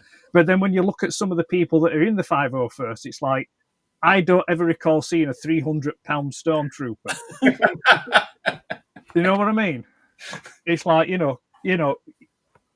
make your mind up kind of thing. So Martin says that's what Phil would wear. Are you trying to say that Phil is some kind of predator? He's not even here to defend himself. That's why he's saying it, probably. Yeah. Ben says that's awesome. There was Buford loves Ed's face, apparently. Yeah, if you want to see more of this, I mean, I've limited this because I was challenged to use only 10 photos, which was a challenge. But there's if you look on the Reddit New York Comic Con group, all my photos are there, give or take. And I am going to find a way to get them up online separately as well. So I'll pass the link, when I've sorted that out. White Feather says that's not a samurai sword; it's an extendable walking stick. And Martin says no, not the Predator. It was the Transformer that Phil would go. Oh, ouch! There we are. And then the top one, and I have to agree with this. Because That's my favourite. don't go on holiday to have a good time and show that you had a good time, then what are you going on holiday for? And that is the lad and I, the lad who's allegedly fairly scared of heights, up the top of the Empire State. All right, okay. You wouldn't have got me up there. It's very enclosed. You can't do anything too silly. I used my French language skills. And I took a photo for a group of French ladies, and I even took a photo for a German group as well. So I was being very multinational at the top there. So yeah. Andy's 79 Lara Croft pics are on Reddit. Somebody will have taken plenty of pictures of Lara Croft. I have no doubt. So it wasn't me. Yeah, it's a good pic. It's a nice pic. It's a good pic, is that? Yeah, I trust that will be on your wall at some point. Indeed. Yeah, I need to do a whole thing. As you can imagine, it's yeah. Fantastic. Absolutely fantastic. It's scary up there, says Buford. You see, you'd never get me up there, so I would never know. Well, I can already feel it. The funny thing is, that was the morning of our last day, because basically we had Comic Con in the middle, we had arrival, and we had departure. So we only had like 2.5 days of just sightseeing around either end of the Comic Con 4 days. 100%, Dave. Yeah. Absolutely, Dave. Completely terrific memories. And yes, there was a little bit of tetchiness, and yes, I had to share a room with a 17-year-old child, but he was good. He was good. You made him. He's yours. Yeah, and he's helpful. And he was all those memories will be lost like tears in rain. What do you think I've taken the photos for? Andy has been where King Kong has been. Andy has posed grappling with King Kong in there as well. Yes, he has. Yes, there are many. Would you care? I didn't save the picture to show. Would you care to tell people what you took with you to Comic-Con? I was quite surprised at this. Why? Why not? Because I thought, no other fucker's going to do it, so I'm going to do it. There's only about 20 of them in the world. He's now an intergalactic, transatlantic cosmic toy man. Oh, yeah. And he's still only got Gareth's signature on him as well, which is a bit sad, but there you go. Just one night, Andy randomly sent me this photograph of him holding this picture up, that figure up, in one of the halls of Comic-Con in front of the whatever the talk was. And I was just like, what? Why? He was my lucky He was my lucky talisman, along with my Don't Panic badge. Okay. And you know what would have made that awesome would have been if he was still with us and he had been at the Comic Con. If you'd have been able to get Doug McClure to sign it.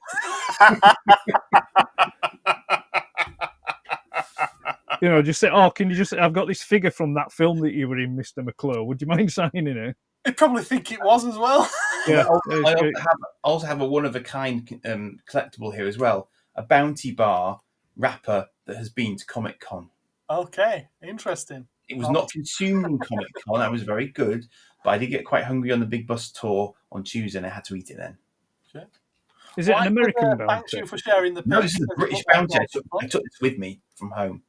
And Buford, are you allowed to take food into the US? Wow. Just a little bit, and it was wrapped. It's not like live dairy product. It's fine. Chocolate is actually allowed, I believe. Yeah, they sell our chocolate over there, don't they? Imagine if you lost that in New York and some stranger found it.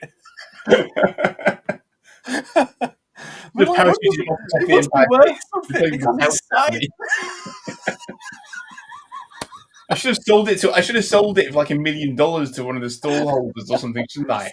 Steve wants to know, did you show it to Simon Pegg? He didn't, because I had something else to show to Simon Pegg that I'd brought with me as well, which made him drop the F-bomb, which made my convention, quite frankly. Oh, really? I'm doing a separate video on that in due course as well. Oh, okay, that's fair enough. So there'll be a story there. Dave says that's great. Mario's been to that great building, which I'm assuming he means the Empire State Building. Dave says you should have sold it, Andy. Tell them it was the only one in the US, which would have been true. It would have been completely true. Yep, yeah, accurate. It would have been true. Gap wanted to buy one, but didn't like the price. To be fair, he accepted the price. He just didn't like the cost of shipping. But it was so hilarious though, because it was like they were almost trying the American equivalent of like Doncaster Toy Fair tactics on me at times. I was like, I played this game before. It's like, so, well, you could get one later, but they might all be gone by then. It's like, yeah, pull the other one. I'm British. I've done your Jedi mind tricks will not work on me. It's like, I've been to Doncaster Toy Fair. So yeah, it was entertaining on that front, and it was quite sort of similar vibes and stuff, but they were. I think there was more fleecing going on because they assumed that people going to it wouldn't have been as savvy as actual toy collectors would have been. So there was a certain premium being applied. I think it's fair to say. Yes, yeah, you would expect it, to be fair. Yes. It's a shame that you should expect. But I explained to one of the stallholders, I got chatty with because Max was trying to buy stuff from her, and she explained that for them going somewhere for 4 days is like quite normal. I said, normally they're there and gone and packed up within a day for us, because they had quite ornate structures, for their layouts and stuff, and quite big stock rooms even behind some of them. So it's just like. So while you took yours to New York, Steve was looking at and considering buying one on Sunday. Yeah, I know. I was thinking of you all on Sunday. Actually, I even took a Toy Fair leaflet with me to say I think I'm taking a wrong turn. But I didn't actually do that in the end. Andy should have handed out flyers for Gareth. I don't think so. I wouldn't have done. Steve doesn't have one, not yet, apparently. Oh, he's thinking about it. I do, don't be me. I need to do a glow-in-the-dark version. I'll have one. You got your prototype, haven't you? That was. I don't have one. I know you don't. No, honestly. What's point of having one? When I get to play with the real thing.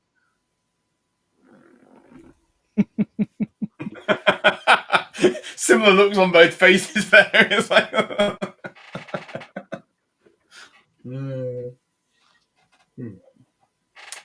He blinked. We saw him move. Oh, there he is. The bright green one. That reminds me, I need to finish off watching Monk. I started watching Monk a couple of months back. What does that remind you of, Monk? Apparently that was a priceless look. Yeah. Martin and Benjamin both have 2. So do I. Yes, you do, don't you? You do, yeah. Don't be Ben or Martin either. Listen, we are in single digits as to how many of those are left. I think I'm down to 3 of each. Gosh. Better get them quick for Christmas, folks. Get them in those stockings. Whatever you do, though, please do not buy the one that's got my head for kids to play with, because that would just be really, really weird. Please don't do that. We've seen that one. Oh, we haven't seen these. No, we got laughs from peoples. Sales pitch added now. Hello, Nerd 101. Hello. Welcome to the chat. Right, okay, so are we going to move on to toy pickups or pickups or show and tell or whatever it is you want to show today? Cool. Or buy them and resell them at a vastly inflated price? There is someone who has bought one off me, and we've obviously had a falling out that I'm unaware of. He's removed the signature that he asked me to sign it. He's managed to get that off. And it's listed currently on eBay for more than what he bought it for. And I'm like, you do realise I've still got some of these left, don't you? But good luck. I mean, good luck. It is the only one on eBay. True story. Yeah. Ed has to buy 2 so he can play with one. The first thing he's doing is rip the head off it. I don't think they're just calling you a nerd. I think they are actually saying hello. Yeah, that's a greeting rather than... Yeah. So go on then, chaps. Who wants to go first? Or do we want to do something else, Andy? I don't know. How do you want to go about this? Oh yes. No, I think let's take it in turns. I hope that Ed's got his. I didn't actually remind him to have his with him, so I hope it is with him somewhere. What? Your gift, sir. Oh! Yeah, I've already opened it. I opened it same day you brought it. No, I didn't. Little scoundrel. Right then. All right, let's go Gareth first. Gareth first, okay. Gareth first. So Andy was very kind to bring me back a gift. From Comic Con. It is actually from Comic Con then. Oh yes. He brought me a gift from Comic Con. He's wrapped it in brown paper and put Cosmic Toyman on there. Zero effort. It's not Comic Toy. There are two things, so don't open it over your table, okay? Okay.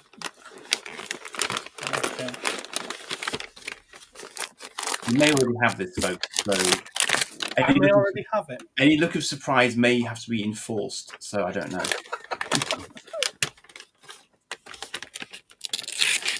I swear that any look of disappointment is also forced. Fair.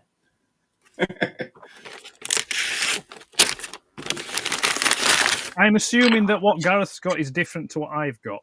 You assume correctly. Oh, Godzilla. Ooh, I don't have that. That's very cool. I got a gold Godzilla. Awesome.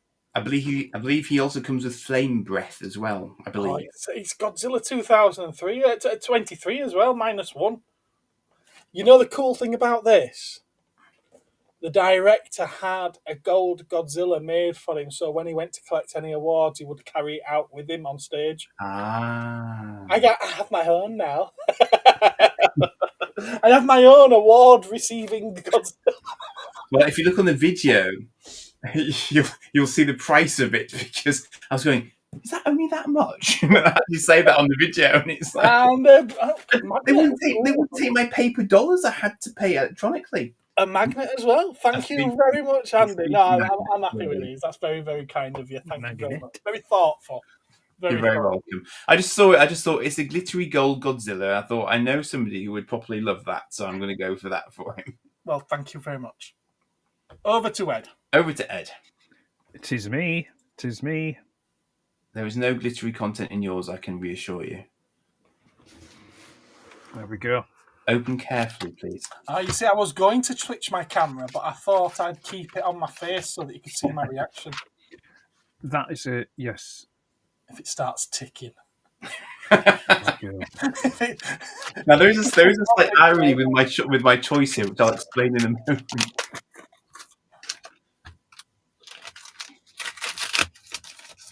Where's the one with Buford on it? He's getting a surprise he knows nothing about. The internal conflict that's going on now is hilarious. The Buford wants a present.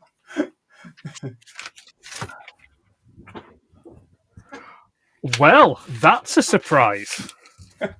That is very much a surprise. Thank you very much.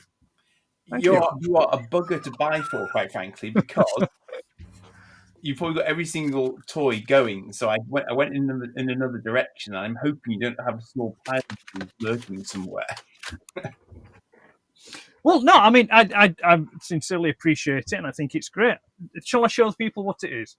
Go for it. It is a visual. It's a cover for my Atari, which I think is brilliant. He's just pulled that out from the table beside him. Correct. I have, yeah. I can see you. I'm just going to go with this because he's thinking he's clever right now. So. No, here we go. So it is a comic. Oh, it is a comic. And it is when it is from. I've just seen that cover recently.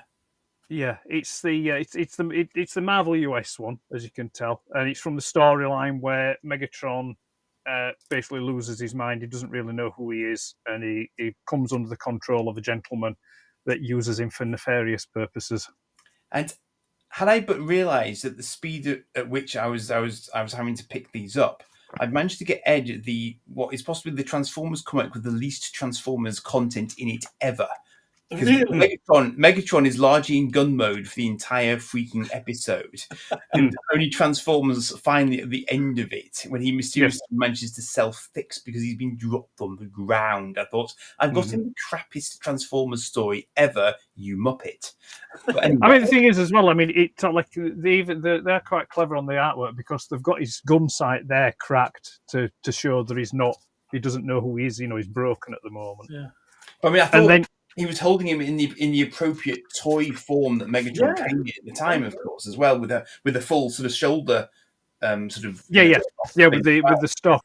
Yeah. Well, the gun mode that Megatron has in 1984 is based on the gun that you see in Man for Uncle.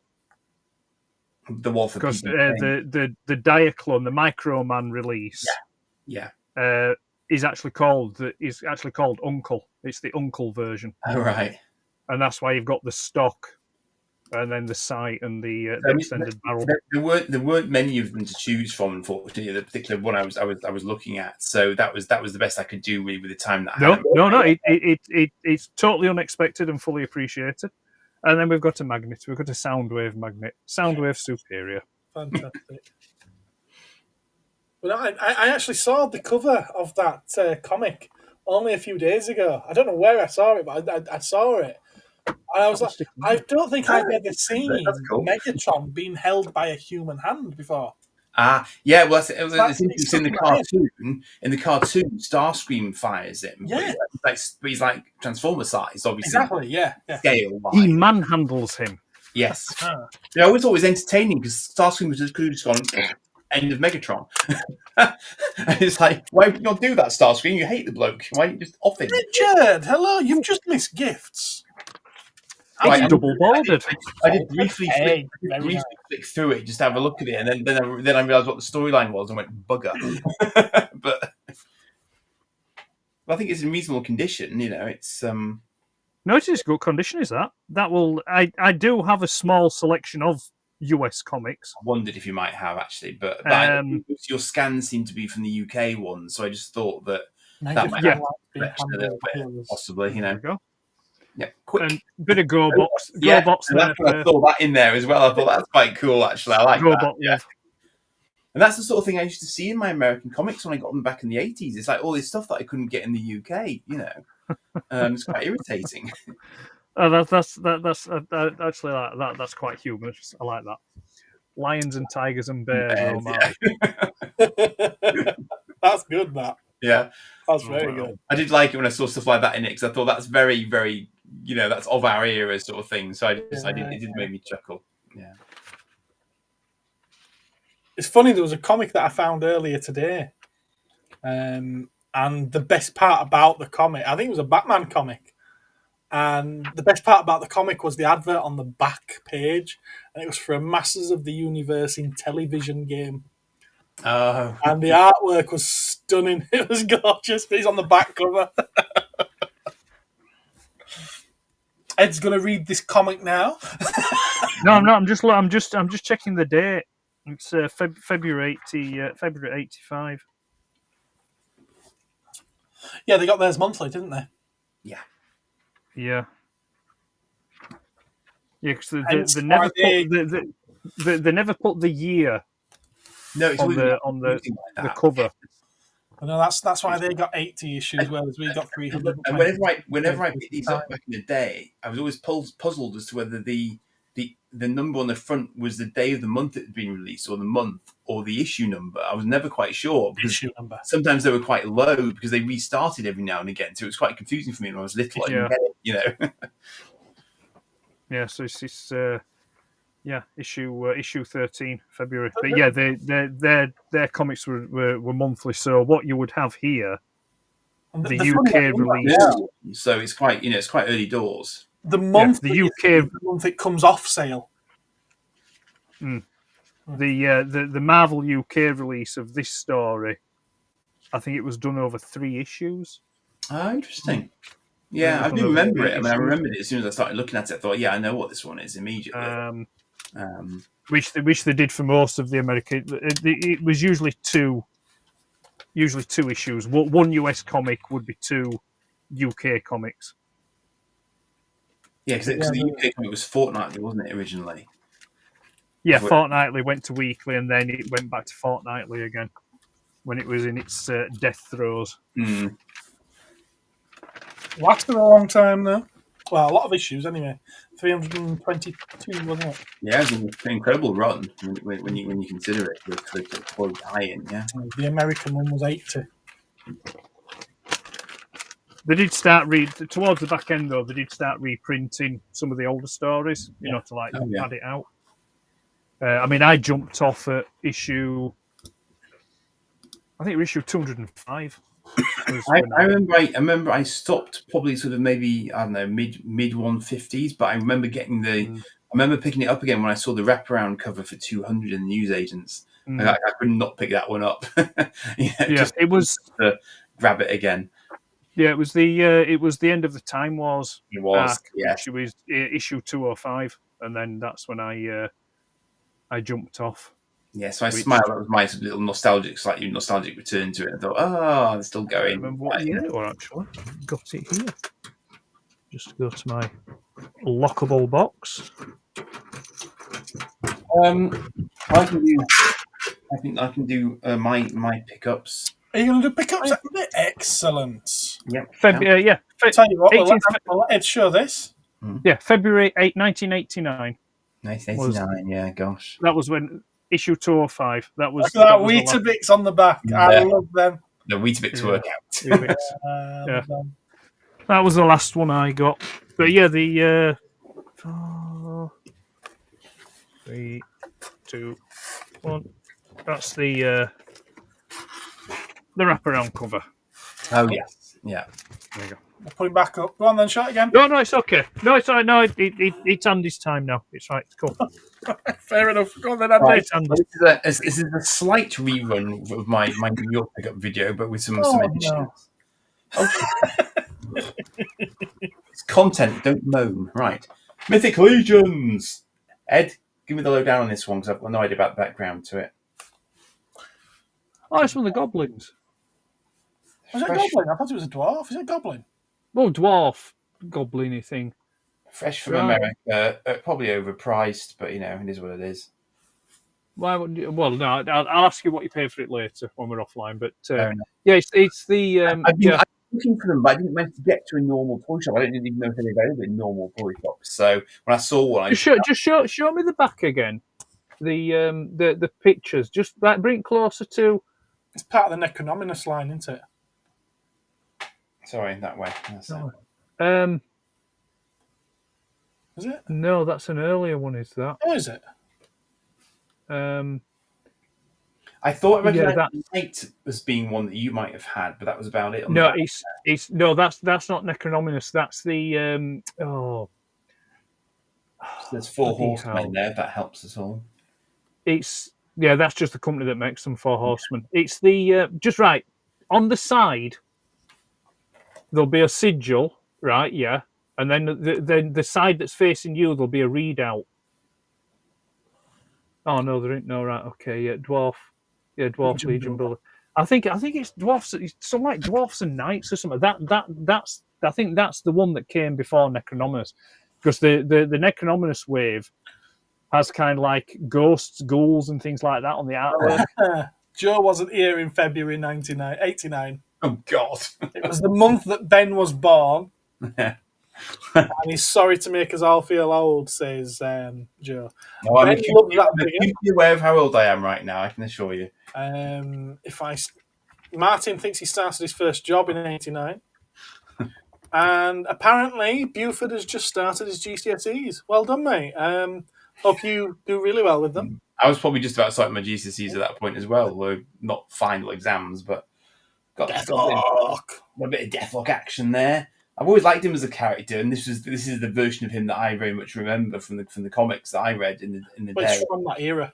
Yeah. So, and he was just in this. Literally, it was just this huge like sort of plastic bin of stuff that was just like a few dollars. So I was like, rubbish. They're not super expensive. But when you were doing your video of that, I didn't want to burst any bubbles or anything. But has that been opened? Well, it's not in great nick. No, it's going to come off the card in 2 seconds flat. It's because it was in the bar. If If you look down the bottom where the Toy Biz logo is, it looks like the logo's got a white run through it, as though the blister's been glued back on. It was bargain basement. It was like £7, so I wasn't going to fuss about it. Yeah. Richard says he was still in primary school. It was what it was. That was my comic pickup from the same place that I got. But I was hunting for a Warlock comic to give to Clark Gregg from Agents of S.H.I.E.L.D. because he mentioned in his panel that he liked Warlock, and I was about to have a photo op with him, so I had like an hour to find a Warlock comic, and I actually gave it to him. So he tried to give it back to me, and I walked out, and he was like, "Oh, right." So Andy, just to answer your question, that's a 1.0 Mythic Legion, so that's from like back in 2015. Oh, good. So it's fairly 24. So it isn't all. It's Xylona's Clock. Hello. Oh, hello, So it's called Bronze Dwarf. Bronze Dwarf. Excellent. Marvellous. Thank you for that. I knew you would fact me on that one, sir, so thank you for that.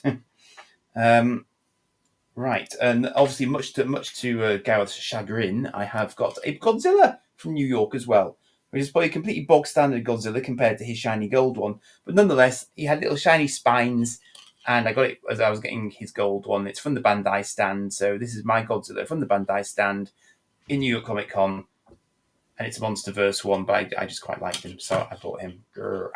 Right. It was just the idea that you've got a friend who sells Godzillas, and you go all the way to New York and buy a Godzilla. That wasn't my primary mission, I would like to point out to everybody. It just happened to be one of those things. It was accessible, there was no queue, and I was in a hurry, so that's what I went for. When I saw it in your video, I was just... Yeah, I know you were. I knew what you... But you see, I knew what else I'd bought at that point in time, and you didn't, you see. So it was like, I bought that up, and I bought the gold one in the same transaction. So right. Okay. Just you wait, sir, because I know what's in the parcel, and you don't. So my time will come. And I hope thank you. So yeah. So my other pickups that were these two things. I couldn't believe it when I saw those in Cosmic Toys when I'd come back. I thought, no, what on earth is? I'm having such a surreal October. This is my parallel universe theory. I've come back through a wormhole in an Airbus A350. I've entered a parallel universe where, for no apparent reason, Gareth has picked up two examples of my childhood things that are really early memories for me. They actually came off this Dave that's down in the corner now. He's asking what's on the cap, by the way. Oh, this is the Prodigy core from Alien Earth. This was a giveaway. It's a shocking quality cap, quite frankly, but they were just throwing them on seats for people at an Alien Earth panel. So I felt it would be rude not to. So this was free. This cost money, basically, what it comes down to. Dave will actually be very pleased to know that I've sold something that he brought to me because he thinks it's all crap. So that's the full Comic Con t-shirt. Oh, that's cool. Like that. There you go. Got a bit of a Halloween theme going on there. Little bit. Handicap. It's handicap.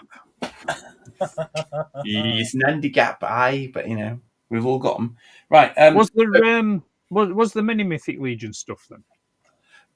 There was that one, and one that was nearly twice the price, which apparently was like a limited edition one. I asked him why he was, priced ridiculously, and he said it was some sort of variant, basically. So I just thought, I'll just have the cheaper one, thanks, because it was already expensive enough as it was, presumably because it's an older one and therefore harder to obtain and so on. So I called it a day there, but I didn't see that many retro sort of themed shops. Some were way back in time.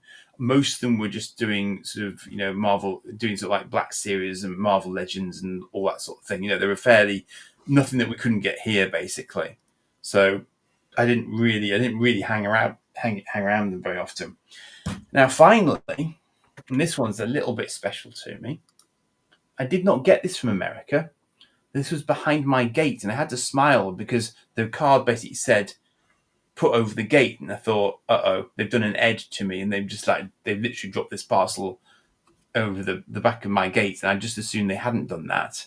But anyway, it has arrived intact. This came from France, and I have been monitoring this for some time, and they finally reduced the price on it and gave me an offer on it, so I got it. And I finally have a little toy that's X bomber. It's in pretty. Very nice. It's not perfect, but it's in pretty good nick. It's loose, but nonetheless, I've seen pictures of this for many years, and now I actually possess one.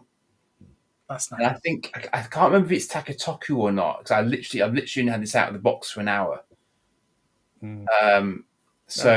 But it's ridiculously bright. The X Bomber looks nothing like this in this series in terms of coloration, but it's got most of the characteristics. And if it were complete, it would have missiles that would fire out of the wingtips here. So they took some liberties. Does it swan neck? It does.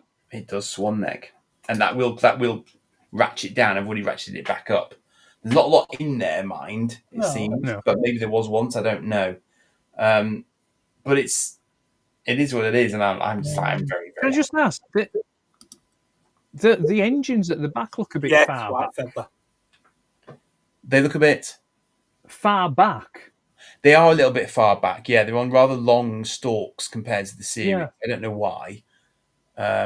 Maybe they don't push back in. They don't push in or anything like that. Well, I don't know. Now that you've said that, they do look like they could be on a slider. But as I say, I've literally had it in hand for a few minutes. I'm wondering if that's the mechanism. So when you lift the swan neck up, if you push that and something fires out, maybe they might. Oh, do you know what? I think there used to be a disc launcher in there. Right. I think they launch discs out of there. Right. So that's why the back there's probably a spring mechanism, and yeah, probably yeah. Do you think it could be Poppy? It could be. It could be. I'll try and hang on. Phone. There is a Poppy one that looks very similar to that one. I can get a readout on it here, possibly. In fact, you said it came from France. I'm guessing it's this one. Metal et Plastique Bomber X. Sounds French, doesn't it? By Sedgy. It says made in China on it. I don't know if you can make that out from my phone, but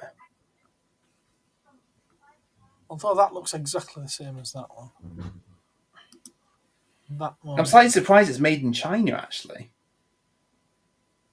I don't know why I'm saying that, but why?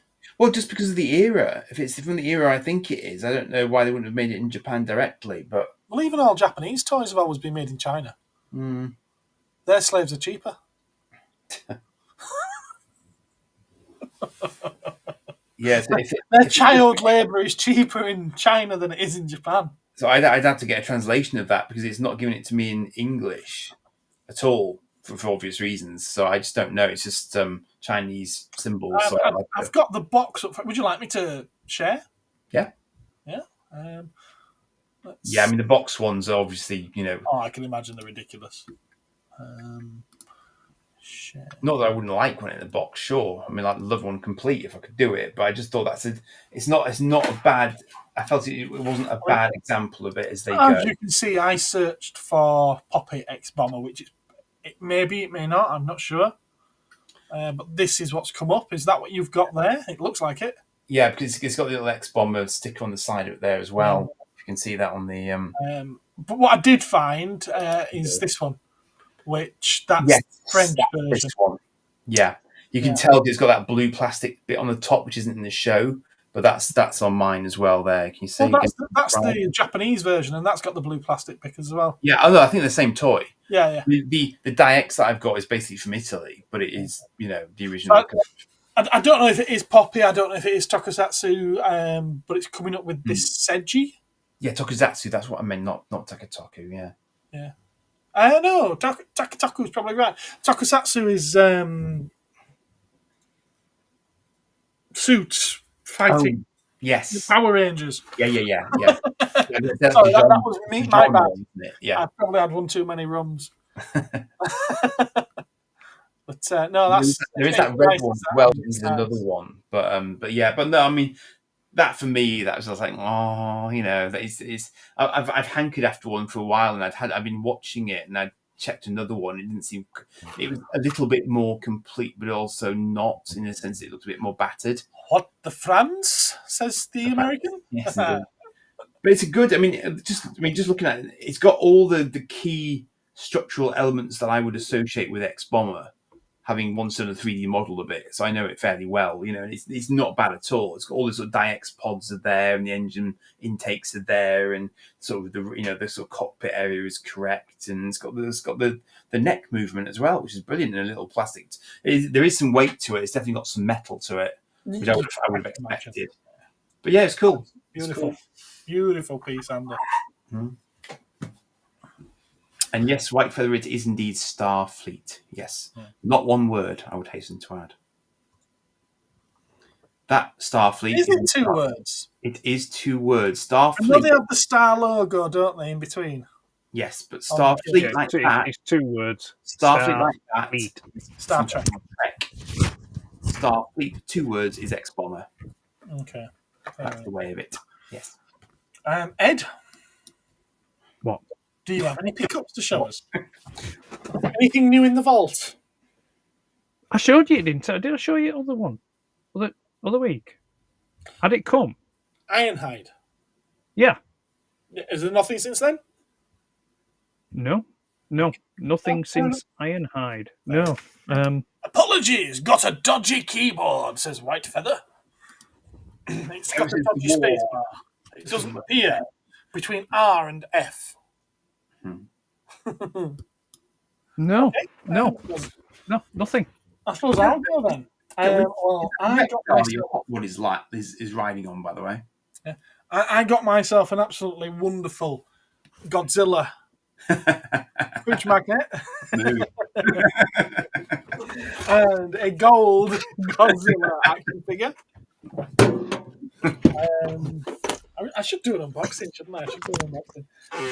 I'm going to show... Now, I'll tell you what I will show first. Ben, who's in the chat, was very, very kind and picked up this for me because he knew I was on the lookout for it, which is a Hot Wheels Ferrari F40. And I have just sliced the bottom of the bubble so that I can take it out and let you have a quick look at it because you might not know what a Ferrari F40 looks like. There you go. That's what a Ferrari F40 I'm just getting GoBot Turbo vibes off it massively. Well, there you go. Then it could be that. So I'm not going to switch cameras because, quite frankly, I can't be arsed.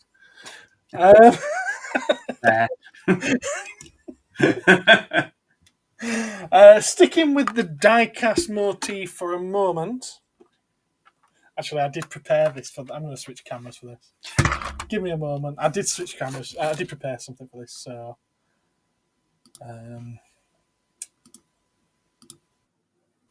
there we are.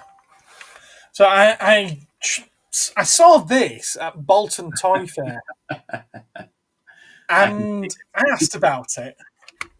It comes with a pretty cool little Mecha Godzilla figure as well. I asked about it. I said, how much is that? He said, it's 50 quid. I was like, what?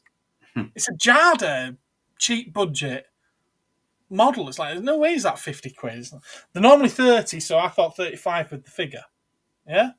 So I thought 50 quid's ridiculous. And I walked away. I had a look. I found them online for 35. And then, literally, that was the Sunday. On the Tuesday, it was offered to me via Diamond. So I could actually get them for the shop. So I ordered a couple, and I treated myself to one of them, and Ben treated himself to the other one. So it's the Nissan... I'll tell me underneath. It's the Nissan GTR R35 from 2009. So the R34 is what's considered the Godzilla amongst... It does actually have the nickname of Godzilla, does the R34. Right. Because in racing circles, it's the monster from Japan. So it got the nickname of Godzilla, and I have got the Godzilla one of those, which is red with a Godzilla on the side of it. And when I saw this, I thought, I've got to get that to put with it. And I'm really hoping they go through and do loads more Nissans or Hondas or whatever with different Godzilla kaiju on the side of them, because I think they'd be great. It has an opening hood or bonnet, which is quite interesting. There's not much to see in their mind. It does have opening doors, and we always like a little bit of opening doors. But what I found really interesting about this is it has an opening boot. Wait for it. I don't know why it has an opening boot, because all you're getting there with that spoiler on is a letter. Oops. If you're lucky, you might be able to squeeze a packet of wine gums in there, but there's not much else that's going in that boot. What I find more fascinating is that they've stuck a pair of googly eyes onto the end of his nose. Yes. I'm never going to unsee that now, you pillock. But I have to say, like everybody else, apparently. I do really like the little Mechagodzilla figure that comes with it, and that is die-cast. Oh, it's die-cast. That's die-cast. Cool. Normally these things that come with them are plastic, but that's die-cast, is that? It's a shame he doesn't sit inside it to drive it. I was going to say, if he doesn't sit in his driver's seat, I will be slightly disappointed, I admit. That's all that I really wanted to show you on that camera, to be fair. You can see my ugly mug. There we are. Right. You know what? Just because I've shown die-cast then die-cast, I've also shown Mechagodzilla, so I will show Mechagodzilla. I treat myself to a Bullmark Mechagodzilla Safubi. I haven't taken it out of the bag, and for the change, I don't think I'm going to do anytime soon. Because I've got a place in the living room where this sits quite nicely with a light right behind it. And I'll see whether or not this will work. I thought you were going to say you're going to hang it off the Christmas tree, but okay. If that gives you an idea of what it looks like with a light behind it. All those colours, they do just come through it really nicely. When in normal lighting, when it's not quite as bright. We can see the pinks and the greens and stuff. Yeah, it is absolutely beautiful. So, because it's not going to be in a cabinet, I actually thought it might be an idea to leave it in the bag. Yeah, I quite like the artwork on top of the bag as well. Old Bullmark artwork. I think that's supposed to be Anguirus that Godzilla's fighting. But, is that supposed to be Godzilla? Was my next question. I think that's supposed to be Godzilla, yeah. Okay. I'm trying to see now whether I can do a link between these. I'm going to stop with the links now. Almost. Had to get this. We've been waiting for one of these for decades. The Master. The Anthony Ainley Master. Second proper interpretation of the Master. That's my Master. I remember him. Is that your Master? Yeah. This went up for sale last week, and there was no way I was letting this slide.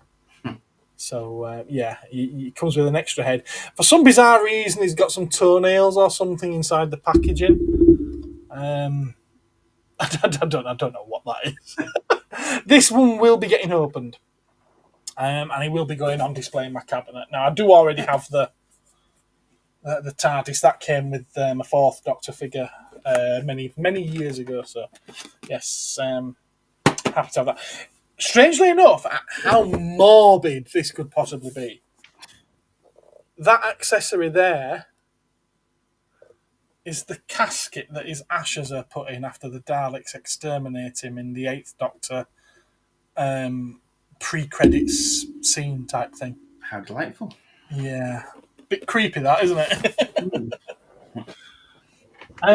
We've recently set up a shelf in one of my cabinets downstairs that's got the Lego... I think it's Tranquil Gardens or something like that. It's a really nice Lego set of a Japanese garden thing. And I saw this and I thought, you know what, that'll go quite nice stood behind it. Just bamboo thing. And I do have a bonsai tree one as well, so I thought I'll build them both up and just put them all on the same shelf. I think they'll just, complement each other. That landed today.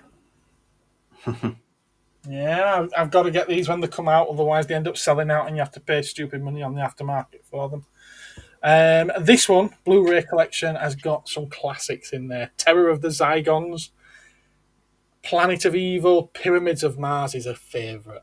I think that's got to be one of everyone's favourites. The Android Invasion, Brain of Morbius, and the Seeds of Doom. And in 10 years' time, In 10 years' time, You might have actually watched it. it might still be sealed. Who knows?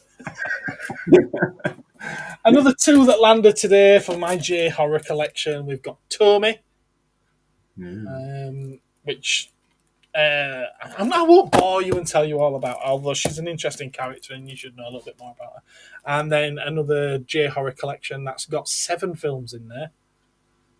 It's got Shikoku Isola Multiple Personality Girl. I'm going to butcher some of these names, and that's why I'm doing it. Inugami, St. John's Wort. That's the name of a Japanese horror film. St. John's Wort. Okay. Wort with an O, though. Yeah. Interesting. Carved the Slit Mouth Woman, which is the main head on the front there. Ooh. Persona and Noroi the Curse. I do actually look forward to watching those, but I don't know if I'll ever get around to it. The thing is, I might do, because so many I don't watch are an 18, so I can't watch them when the kids are around. These are the 15. Oh. So I'll probably feel comfortable putting those on while the kids are about, and they'll probably watch them with me. And then the only other 2 things I've got to show you,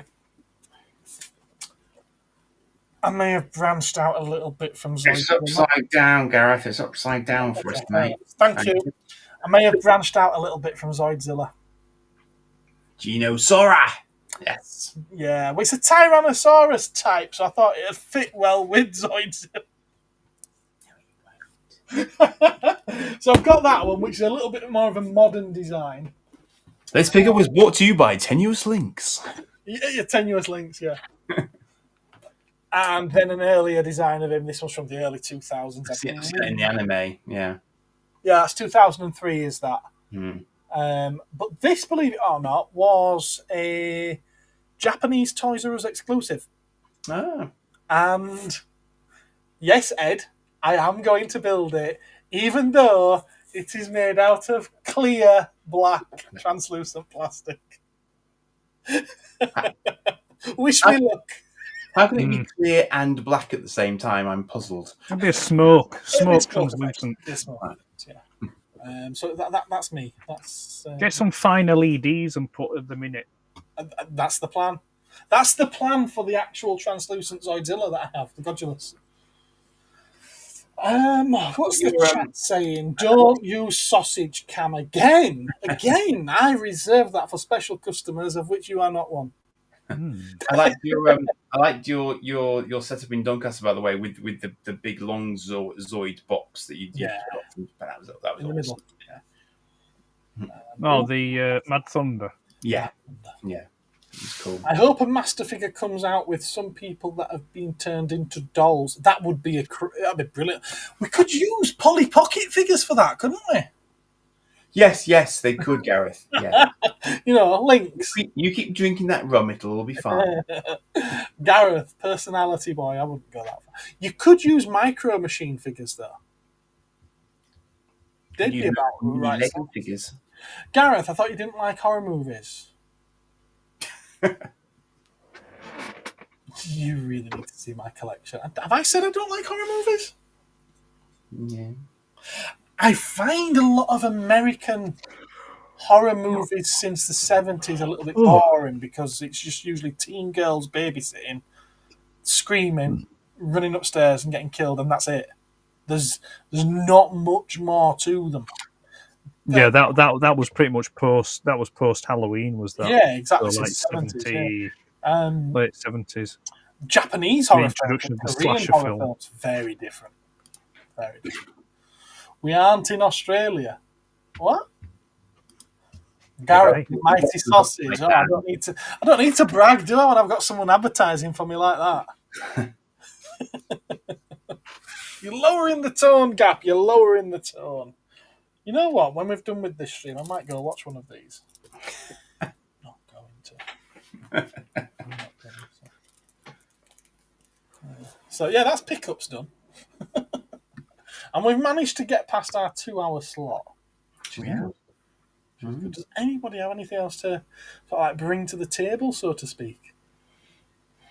Does anyone have any Comic Con questions they might wish to hit me with whilst I'm still in the Comic Con mode? And if you do, Have you then been to Comic Con? When did you go to Comic Con? Not that long ago, actually, funnily enough. Yeah. and if you have, you can email them to him at.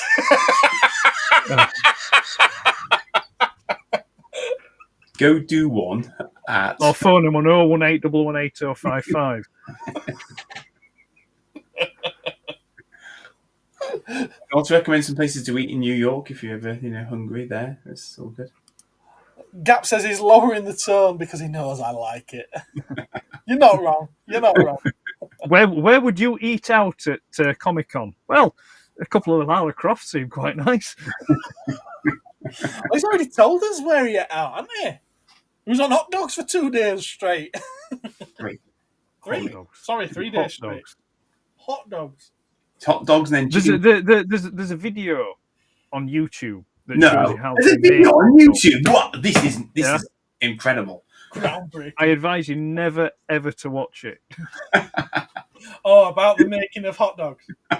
Well, of those type, the pink sludge. Frankfurt, yeah. These ones were actually pretty decent. Actually, in fairness to them, it was a decent sort of proper sausage. Same as McDonald's chicken nuggets or chicken nuggets in general, really.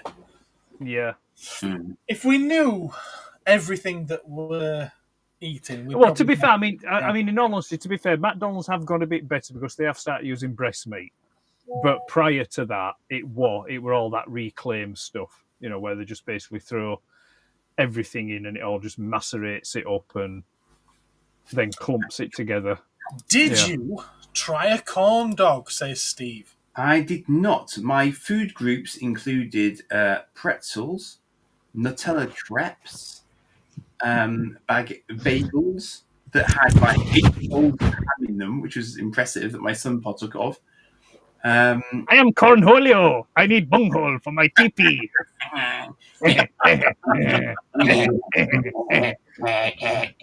Shut up, Beavis. Pizza slices from Joe's Pizza. And that was kind of it. That's the thing. I feel that if I went to New York, I would live off pizza. You could. That would be and it's quite cheap. Yeah, I would just turn into a human cheese and bread machine. It's not a good idea. It's not. We were pretty good. Yeah, I think it probably explains why a lot of our American cousins are slightly rotund. Josh wants to know if they've got a Greg's there. No, but there was Pretz. There were a lot of Pretz and Starbucks, obviously. They do actually. Are you pronouncing it right? It's Pratt's. No, it's Pret. Oh, excuse me. Pret. It's pricey Pret. It's Ben's mentioned KFC gravy. I like KFC gravy. I miss KFC gravy. I miss the root beer from McDonald's. Oh. Yeah. And I miss the McRib. And I miss the fruit pie. Not the apple pie, the fruit pie. Are they the ones that are guaranteed to insinuate your tongue the second you bite them? Yes, they are. Yes, they are. Yeah. Rupert says that he always goes to Hooters, and I imagine that does not surprise any of us. Hooters. There's a couple of points of interest at Hooters. Yeah. We'll never tell you. My eyes are up here. In terms of this might be of interest to some of the propeller heads in the audience. But one of the sightseeing places that we went to was the Intrepid, which is a retired aircraft carrier that is moored on the Hudson. And on the deck of said Intrepid, you have a wide variety of things, such as sort of early Tomcats, a sort of an early version of the SR-71 Blackbird, Harriers, a MiG, because that's the thing, obviously, and also the Space Shuttle Enterprise. Yeah, I was just going to say, please tell me that you went on the Intrepid and went, computer? say no, actually, but yeah, that would have been a good shout. But ironically, on a point of educational content for this stream, the Enterprise never went into space. No, it didn't. No, it was a test bed. It was indeed. Yeah, it was. It never achieved suborbital flight. It was a test bed for the re-entry, for the landing, and also to test the 747 transport as indeed. well. Yes, so it was intended to see if it could actually glide to a landing, and it was intended to see if it could sit on the back of a 747. Yeah, transit. And it wasn't originally called the Enterprise. It was a fan letter petition by Star Trek fans to NASA, and they got them to rename it Enterprise. Shocking. Sorry. Yeah, shocking. But other than that, yeah, I mean, it could have been retrofitted to be a working shuttle, because when Challenger exploded, that was initially the plan. They were going to retrofit the Enterprise, but it actually worked out it was just as expensive to just build a new orbiter. So then that's when you got Discovery. Discovery, maybe? Yeah, I was going to say Discovery. Yeah, it was Discovery, yeah. Because we already had Atlantis and Columbia. No, sorry. Endeavour. Oh, Endeavour. I think it was Endeavour. It was one of them, anyway. It was one of them. But yeah, what's more interesting, if people are into that thing, if you go and research and look into the Russian shuttle. Yeah, Mara. That's very interesting, isn't it? Yeah. Which Godzilla did you have? Is the Shogun Godzilla that's in the background? If it is that Godzilla that you had, you were a lucky boy. Okay. It might be a green one with teeth. Yeah, the one that's in our background. Yeah. Yeah. So no, that'd have been quite interesting to visit. I remember once many years ago. It's now been scrapped, but the Enterprise came to Plymouth, and it couldn't moor. It ended up having to moor off the coast because it was just far too big to get into the harbour. Oh, well, huge thing. I'll tell you what the weirdest thing was. When we took, we used the thing called the big bus, which is like hop on, hop off bus for tourists. So you get a sort of, it's an audio tour thing as you're going around the place. And when we came back up the side of the Hudson, going back towards the hotel, the Intrepid was on our left. But what hadn't been there earlier in the week was a cruise liner. And there were these two mega cruise liners, and they must have been 4 times the size of the poor little Intrepid. I thought that's insane. The cruise liners are bigger than an American aircraft carrier, albeit of an older class. But it's just like, that's insane. They're literally floating cities. It's incredible. Yeah. Yeah. NASA spent $75,000 to develop a pen that could write in zero gravity. And the Russians used a pencil. Yeah. That just says it all, really, doesn't it? Yeah. Then thinking, comrade. Yeah. Well, let me say when the Falklands War ended, again we're in Cornwall, because a lot of the ships stopped off at Falmouth on the way back from the Falklands, and the Hermes was there. And we went on a boat trip. They were running boat trips, so you could go around the Hermes, because that were sort of laid up off the coast of Falmouth. Was he a helicopter carrier? Hermes? Yeah. No, it was Harriers. It had Harriers on it. Harriers, okay, all right. Yeah, the HMS Hermes. That was the main Harrier. Right. Sea Harriers carrier. And we went for a boat trip around that, and the Enterprise.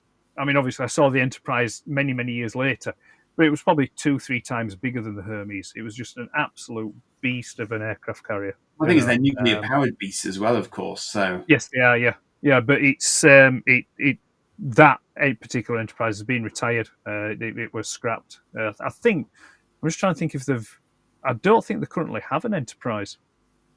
I was just going to say, is there an Enterprise in service at the moment? I don't think there is. I think there was going to be one, but I think they renamed it Voyager. No, is it the Kennedy, the John F. Kennedy, or something like that? I'm a bit rusty when it comes to it. I've lost touch a bit with stuff like that. But it doesn't get its head shot off. But yeah, it's Too soon. Yeah, it was a big thing. And then because the Ark Royal as well. I remember seeing the Ark Royal, but it was the older one. It was but that's been and gone and been scrapped now as that. But yeah, I've been trying to get back into it a bit. This past week, I've been watching a lot of aircraft stuff on YouTube. I was watching a really good documentary the other day about the Hawker Typhoon. Pardon? I said it doesn't show. No, yeah, the Typhoon and the Tempest and the Sea Fury, all by Hawker.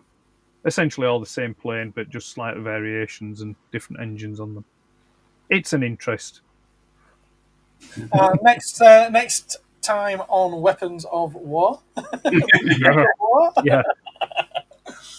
The Intrepid is in New York. I believe that is what Andy just... Yep. Andy was also in New York.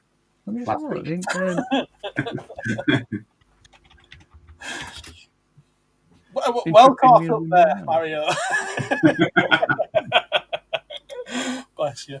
How are you anyway, Mario? I hope we get to see you at the Christmas, the NEC Toy Fair in December. Every time I hear about the Ark Royal, I hear Rod Stewart singing "I Am Sailing." Oh, was that? Oh, I wonder if that's before you went. They've got the Concorde on the Intrepid. They've always had the Concorde on the Intrepid. Now, I will get my photos up. I took many photos on the Intrepid. Well, I say it's Concorde. It's not. It's next to it, isn't it? It's not actually on the Intrepid. It's next to it. It nestles next to it. But I got a nice aerial shot of it actually looking down onto it. So yeah, I'll get those up. You see, that hacks me off. Does that because it makes me it annoys me. Why? Mario was on it. He was on the Intrepid. Oh, okay. Because it's like it's all these aircraft that we should have over here preserved. They end up going. It's like there was one I was watching the day before yesterday about the de Havilland Mosquito. We don't have an airworthy de Havilland Mosquito. America has, I think, probably about 3 or 4. Oh. And it's like we should have them here. But we do have a Concorde. We do, but it's not airworthy. I'm not. Yeah, I don't know. It's in Manchester, but the thing is, though, America has more money, mostly because we keep sending ours around the world. Also as well, a lot of them are privately owned as well. They are privately owned. Like the de Havilland Mosquito that I was talking about just then. It's a private owner that has that, and he pays for it to be kept airworthy and things like that, and does display flying and things. But yeah, they're the kind of things that we should have, because they're aircraft that got us out of a bit of a pinch. We have the Vulcan bomber now grounded. Yes, again, but that is kept. Head, have you seen the British Museum? Says Joe. I've seen many of the museums at Duxford and things like that, but they're not airworthy. They're all. What was I saying now? What was I saying about the? You're gonna need a suitcase just for the stuff you're picking up off me, mate.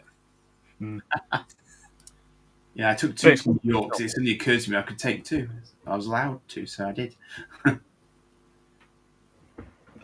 Oh! Cramp. Yeah, that's nasty. Get up and hop around. That's what you do. That's all right. I've got rid of it. You get up, you hop around, you go. No, just stretch it out. Stretch it out. They also nicked a lot of German tanks, says Dave. Well, I could go on for hours and hours telling you what the American Secret Service did. In for such a treat. It's winter when people are going for the Baileys. Someone bought me a bottle of that as a gift a few weeks ago. It was very, very, very, very nice. It didn't last very long. I'm getting the impression it didn't last long. It didn't last very long at all. It was lovely. It's so weird because on one hand it was Bailey's, and then on the other hand it tasted just like Terry's chocolate orange, and then both hands were empty because it was all in my belly. It was very, very nice. Funny. Mario says that he has one. What? A bottle of Terry's chocolate orange Baileys? Or an additional suitcase, possibly. Or an additional suitcase. Or a Vulcan bomber. Or a Vulcan bomber. Or a mosquito. Who knows? Yeah, says that he's or been German at tank. Aberdeen Proving Ground. Have you performed there? Oh, no, the Vulcan is kept airworthy. It is kept in an airworthy state. I thought it was in good condition. It's just that they're not allowed to fly it because they can't get it signed off the insurance to fly it. Oh right. Right. I think it's something like it costs about £1 million a year to keep it, in a like flight worthy condition. And again, which is a shame because that should be still flying at air shows. That's something that our government should be funding then. Well, a lot of the money, a modern national history that should be maintained. It was one of the few things the government should be putting money into that they're obviously not because they're too busy putting it into other things. And I didn't really want to get into politics, so I'm going to shut up now.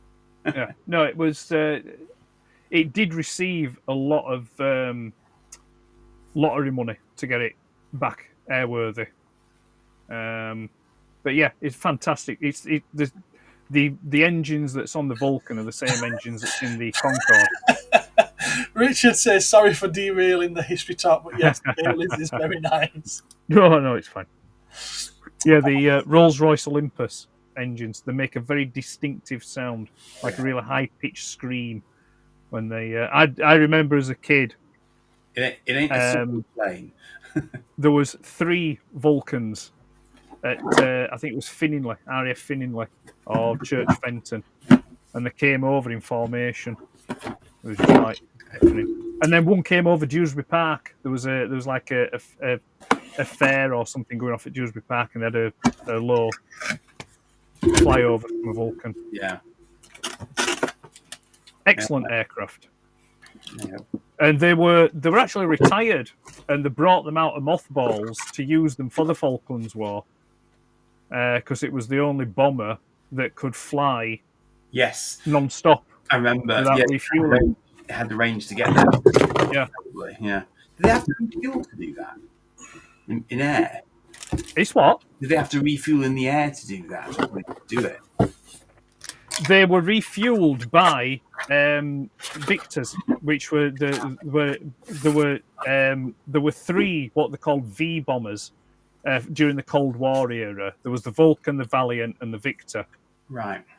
Yeah. Well, the Victor was converted into a fueling aircraft. We've been around a few of those museums. What Gareth? What's occurring? You're either having he's opened his Zoid. So pick one. There's another Zoidzilla that I wasn't aware of. Oh God! I quite like the look of that one. And now he is. Oh, hello. Oh yeah, you've got to watch the Zoidstar channel because it's got all of these bad boys on it. That looks quite sexy. That's a newer looking one, though. Yeah, early 2000s, yeah. Yeah. Oh. Oh. I 100% agree with you, Martin. I'm touching myself tonight. And on that note, no, I don't answer your question, Andy. That is what clear black plastic looks like. I got you. Sexy. Yeah, we got it. Okay. But it also comes with lilac. So, it's a joke. I've caught my lilacs in the spring again. Keep catching my microphone. Yes, but yes, they did the bomb Port Stanley, Martin. You are correct there, sir. And on that bombshell. I remember when I was reading the Takeoff magazine back in the day, they had quite a few articles on the Harriers and what they did in the Falklands, and it was like insanely tough flying machines. One of them literally had an artillery shell through its tail. It still managed to land. What's that? Sorry, the Vulcan. No, the Harrier. Oh right, yes, yeah, the Harrier, yeah.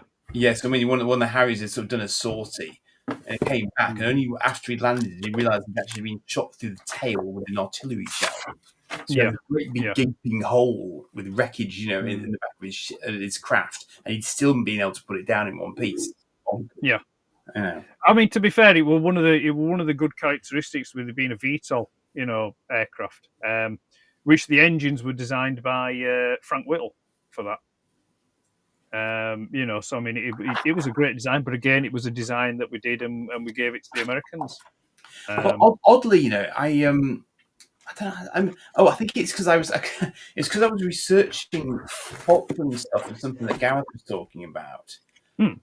So I was getting. So I was getting Falkland stuff thrown at me, obviously on YouTube by 5 minutes. So they said that one of the reasons that the Harriers were able to compete with the Argentinian planes, which were faster and generally sort of better, because obviously Harriers aren't supersonic because they're they were using the Dassault Mirages with the something else, well, daggers, I think, as well, or something. Yes, there was the dagger, the daggers, But apparently, because we had the American AIM-9s, the Harriers could shoot from in front of the enemy planes rather than behind them. So they actually had an advantage because the other planes would have to have gotten behind the Harriers first. The Harriers could just pop them off straight at them. So they were able to compete, even though they couldn't actually sort of run as fast as they could. So, but you see, what the other advantage as well is that the Argentinian Air Force, they were having to take off from the mainland Argentina. Yeah. And by the time that they reached the Falklands, they only had a very short amount of time to engage, and then they had to go back. Yeah. So we had that advantage as well with the, because we had the ships and the, we had the islands themselves. So, we had that advantage as well. We were able to defend better, because they couldn't dogfight, if you will, as long. Yeah, they couldn't hang around, could they? So I knew somebody was going to, Steve, I knew somebody was going to go there with the VTOL thing. I just want to say congratulations, Andy. We've been talking about Vulcans for a good 5 or 10 minutes now, and not at one point have you said live long and prosper. Or peace and long life. The temptation was there, but I thought, no, we're having a terribly serious conversation about aircraft. I'm not going to go trek. Oh, I'm so sorry to bring the tone down.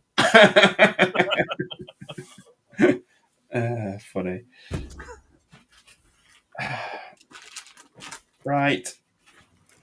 I'm going to go back to working in the morning. Woo, sorry, I'm tired, And have a look into the Belgrano. The Argentinian destroyer, the Belgrano that we sank, yeah. Have a look to see what it used to be. Or should we? Sorry? Or should we have? Have a look to see what it used to be called. Oh. And where it came from. Okay. I'm guessing there might be a Yarvol lurking here. There may be. There may be. But no, just there's some. It's a fascinating topic, but it's not toy related. I mean, I suppose you could link it toy related because I'm pretty sure that Matchbox did some Sea-King models. The die-cast ships that had little rollers on. Like different destroyers and battleships and things like that. Indeed, yes. Yeah. Bringing it back full circle. Very good. What time is it? Time to go. 10:30. Yes, I'm hungry. It's 25 to 11, actually. Yeah. And when I see you next, audience, I will be in my 6th decade. Oh, you old man. You'll be what? I'll be in my 6th decade. Can you not hear me yet? Your 6th decade? Yeah, the one that you're in. Think about it. He's nearly there. He's got it. No, he hasn't. No. Yeah. First decade, 0 to 10. Second decade, 10 to 20, and so on. So 50 to 60 is your 6th decade. There you go. See? He gets it. He He hasn't. just never thought of it that way, and he hates the idea of being in his sixth decade. I was going calculating. Like, you. No, because it doesn't make sense. It does. I think it does. Made sense this morning, anyway. Until you are 10 years old, you are within your first decade of being alive. Thank you. Mm. Once you've passed your first decade of being alive, you've obviously entered your second. So that's 10 to 20. So by the time you get to 50 to 60, you are in your sixth decade of being alive. Right, okay. Do you see what I did there? I thought I was being quite clever, personally. So you've just turned 50? Not quite. Damn you. Oh, you're not 50 just yet? He's on the cusp. I'm on the cusp. On the cusp. I thought you were the same age as me. Apparently You're not. younger than me, bastard. Why do you think Andy at 49.99999 is my descriptor currently this evening? Right. Thank you, like, I don't care. appreciate you watching. And everyone, obviously. I look younger than both of you anyway, so I'm not bothered. You look younger. Is that right? Yeah, I do. I look younger. You keep telling yourself that. To be fair, names are not on screen, Andy. No, they're not. No, they are. They're only sometimes, aren't they? I think when it's in a particular mode or something. I don't know. They should be on now, really. Hmm. I never thought of that. You've also had issue with Evmux displaying the names. Have I? Mm. Oh, right, okay. Fair enough. Oh, well, Okay, then. including Have you had anything land recently, and have you got anything about to drop on YouTube Happy or birthday! any of the socials? Happy birthday to Steve on Monday. Oh, happy birthday to Steve on Monday. Happy birthday. What? Thank you, Ben. Thank you, Joe. No, there's nothing. I have nothing due in. I'm on a purchasing embargo at the moment. I have pre-orders, but they're not. Plastic die cast and rubber drop yesterday. Oh, sorry, I thought you meant stuff coming in. I mean, buying stuff. Have you got right. anything just landed or just about to come out? All right. YouTube, or any of the other socials? Right. Okay. Sorry. Yeah. Yeah. There was a plastic and die cast yesterday. 1984 Blue Street. The original one. There's another one coming next Tuesday. But other than that, no. I've nothing. I'm having a brainstorming time. So I'm not releasing anything for the moment. You're not going to take another 2-year sabbatical, are you? No, I'm just I am regrouping because there are some things I want to do, but yeah, I'm just working them out at the moment. There won't be any Spectrum time on Sunday because it's the Mexican Grand Prix, so priorities. You've got. So I'll be watching that. We're aware. So that won't be back now for another 2 weeks. Is it fortnight, something like that? So no, that's it. No, there's nothing. There's just a plastic and die cast on next Tuesday. But other than that, and if there might be the odd photo that turns up on Instagram, but no, nothing at the moment. Like I say, I'm just I'm just hibernating. Fair enough. Andy, hello. You surely must have some stuff coming up. How many more Comic-Con videos can you squeeze in before Friday? At least one. As it turns out. In my normal Thursday slot, you will find not myself, but myself propping up a small action camera aimed at the gentleman from Nacelle Toys, who did a Thursday panel, which is the first panel I went to in New York Comic-Con. And remarkably, it kind of worked. So you can definitely hear them, and you can see the TV screen, and occasionally you can see their faces. But you will be able to make out the point of it. There's an annoying bloke cosplaying the Joker just to my left, so there's like lots of green hair in it. But anyway, so it basically worked, and you will be able to hear them discussing things like RoboForce, Biker Mice from Mars, things of this nature. So that is coming. It's a good hour. It's quite a long chat. A little bit of spiel before it as well, which is quite entertaining. So so it contains very, very little me, apart from the odd giggle that the camera picks up. Dave, I'm already there. I'm sorry, I'm already there, mate. So that's me on Thursday for about an hour or so. Is the Nacelle Toys guys talking toys basically, and how they started and how they went about getting their products produced and stuff as well. So if you stick with it, it's actually quite interesting. But just depends what your interests are in that respect. Yeah, that's me. Okay, in that case, we're on to me. I didn't have a regular video drop yesterday like I normally do on a Tuesday, but I did do I know a lot of people in the chat did, but I don't know about regular viewers who might be watching this later. I did do an open mic session last night, and I'll be honest with you, I had an absolute blast doing it, and I'm sure I'll be doing it again. I don't know when, but it will be happening again. And we had some interesting chatters on there, and if you haven't seen it, if you didn't catch it, I encourage you to go back and give that a watch, because it was a right laugh, and I'm fairly sure it'll have just as many laughs in the rewatch as what it did live, because I don't think it was focused on being live. So by all means, go and set that up. And as Dave says there, I had no plans for anything this Sunday, but since there's a slot available, there may be a Minecraft streaming session. And I may well invite some other people to play in the Minecraft realm that I will create in that session for me, with me. However, for me, whatever. And see how we go from there. That could lead to something else. Oh, new rabbit hole from that one. Just want you digging a rabbit hole. I mean, anything. I might as well dig a rabbit hole for myself. I used to enjoy Minecraft. You used to enjoy it? Did you? You used to play Minecraft? Yeah. Pardon?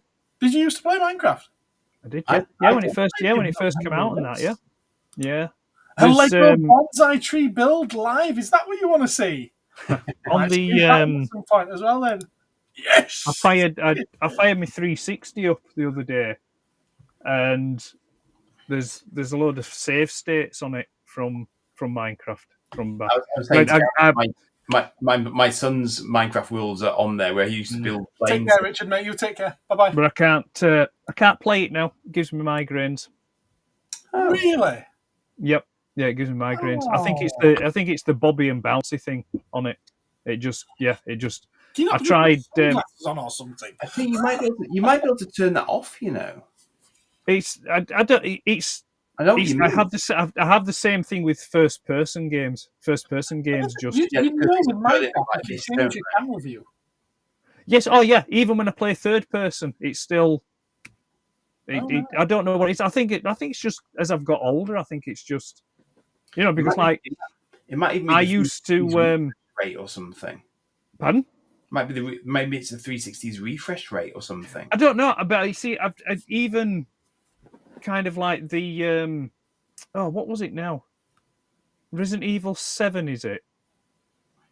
It was the first one it was a first person. I think it's set in a house, and my son had it on. Well, he still has it, and I tried playing that, and that was the same. And that's only probably about maybe 3-4 years old. Because at one time I used to play Duke Nukem and Doom a lot, and no, I literally 10, 15 minutes into it, and I'm like, it just gives me bad motion sickness, just horrible. So random aside, but I do remember when I first got a 3DFX graphics card in my PC. I fired up MechWarrior 2 and it had these lovely, beautiful, pretty clouds. And they were with my eyeballs, something chronic. So they like stream across the sky. Yeah. It's like, whoa. That was a bit much for me. Like, nope, a lot of those, thank you. Yeah. I mean, it's a shame because I'd love to go back and play Duke Nukem 3D. I'd love to go back. I mean, I'd have it. I have it. I have the PC edition. I've got a version for the Xbox. I played it when it came out on budget, sort of hail to the king, baby. Yeah. Time to kick ass and chew bubble gum, and I'm all out of gum, which is nicked from They Live. They Live. But yeah, it's a shame. But no, it's it's an enjoyable thing. It's I did just enjoy it, but because it's quite I find it quite relaxing until a creature blows up everything that you've just built. Yes. It is. I mean, I always, I mean, I also used to do it just on creative mode. You know, I just go and build stuff. I wasn't interested in all the other stuff. I just wanted to go on there to build things and, you know, design stuff and things like that. That's fair enough. About that, didn't we? Yeah. Yeah, I had to go on it at that about 6 years ago. I didn't know about the difference between creative and survival at the time. But obviously, as soon as we're creative, you're gifted all these things. You've got it all already. You can do what you want. And I did. I built a house. I built this, that, and the other. And I didn't get anything out of it, if you know what I mean. And then when I saw Dave playing his on live streams, I was like, oh, what's this survival mode thing? And I realised then you start with nothing and you have to really work hard to get something. So I gave it a try. And I'm just getting more out of that because at the end of it, when you have finished building something, it's like there's just this sense of achievement that I didn't feel. I mean, obviously, it's different for everyone plays it. Yeah. I didn't feel that when I played it before. Whereas now I do feel it. It's encouraging then to make you go on and do something else. So that's why I've stuck with it. But I mean, Joe, Dave mentioned about putting his on easy. So I was like, oh, I'll give that a go. So I moved it on too easy because I was getting a bit sick of, you know, so getting killed left, right, and centre. And Joe says he plays it. He's on hard, and I'm like, oh, what? You legend, mate! You absolute legend. I'd like to see some of those streams.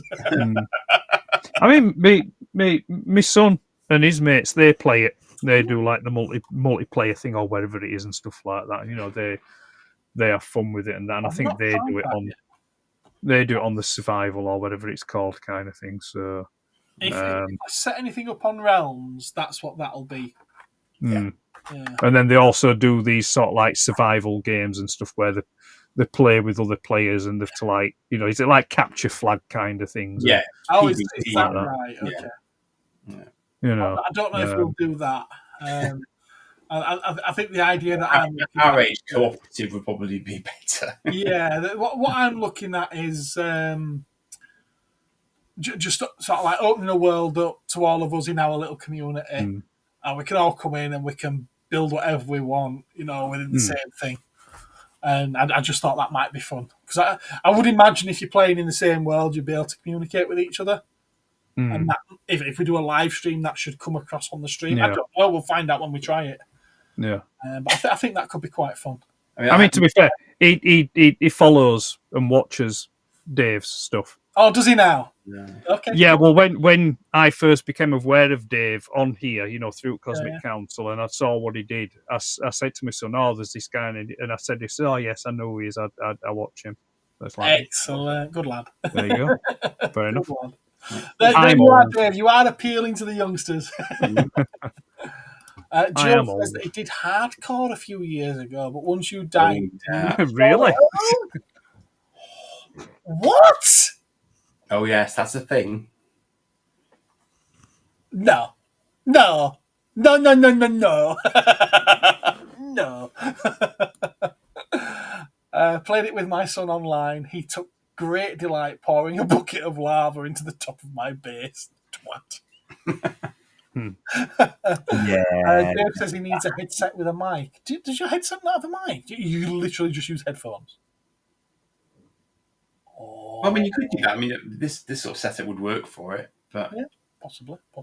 But the thing is, my son and I have sometimes done workarounds where if I was playing, like, say, Fortnite with him remotely, I think there was a point at which Fortnite actually turned their audio off or made it harder because they were like, obviously people were doing unsavory things to other people, but then we just put ourselves on a conference call, and so we chat like that. Yeah, there's always one, isn't there? I played it until I got it platinumed, and then I just never bothered with it again. Says Josh. I still enjoy going on playing GTA Online. Oh, thanks. Oh, he has a headset with a mic. Oh, right, okay. He's letting people know that if they want to join, that they'll need a headset with a mic. Okay, fair enough. I mean, I'm by no means the richest person on there, but I do like to. My son apparently calls me a sweat. Apparently, I'm a sweat when it comes to GTA. I've heard that one for a while. A sweat, yeah. Yeah. I'm down to something like $100 million. Dollars. Are you looking forward to GTA 6? No, because it's next gen console, and I'm done now. I'm not. The Xbox One S is my last console. Do you not think they'll release it on current consoles? No, because it's been written specifically for next gen. It's a next gen game. Backwards compatibility is a bit rarer these days. I think Is it not due out soon? It's going to be next year. It'll be next year. But there's no consoles due out next year, so that's still this current generation. Maybe. Yeah, I'm on an Xbox One S. So I don't know what Xbox is out at the minute. That's that. That's current gen. There's the Xbox One S and Xbox One X, isn't there, at the moment? Yeah, they're just... One's got a disc drive, one hasn't. No, the Xbox One S is the base, and then the X is like the whistles and bells. All spangly. It's just got a bigger hard drive and a disc drive. No, the both, you can get them both with disc drives or just with digital. The Xbox One X is black, but it has like a higher processing power and I think more memory and stuff like that. I'm fairly sure they're both the same generation. I'm sure they're launched on the same day. Oh yeah, the X and the S are the same generation. It's just that the X is the better. Is like the Rolls Royce, if you will. And the S is that with the PS5 as well. It's still this generation. Anything that the PSX can play, the PSX, anything a PlayStation 1 can play, anything that the Xbox Series X can play, the Xbox Series S should be able to play. Well, at a lower graphic setting, possibly, yes. Yeah. Series X, I believe, who knows, the naming is stupid. Yeah, they have been stupid since they came on the Xbox 360, and then Xbox One, and then Xbox Series X and S. Mental. Or something. Yeah, anyway. Right. Just downloaded the PS5 version and transferred my save overhead. Loving it again. Oh, good. May 26th. So, yeah, by then it'll beat same generation. Yeah, I've just had a quick look now. Yeah, it's going to be so. Right, so yeah, specifically the PlayStation 5 and the Xbox Series X and S on 26th of May 2026. Mr. Badder says that, and welcome to the chat at this very late stage. GTA 6 will be amazing, but Red Dead 3 will be fire! So it's saying that, it says here that it'll run on the PS5 and the Xbox Series X, but the Series S will have serious graphical compromises. So essentially, it'll look crap on Xbox S. I imagine it'll look like an Xbox S game. Yeah, but I mean, the whole point is, with it being a new Flash game. End of the day, I mean, and also it's probably going to be topping out about £100, I reckon, as well when it comes out or thereabouts. I don't think it'll be that expensive. I think it'll be £70. It's still too much for a game. It's still too expensive for a game. I remember when games were £16.99. You say that, Andy, but I've got Mega Drive games that say $49.99 on them. And you take that into inflation, that's like £150 nowadays.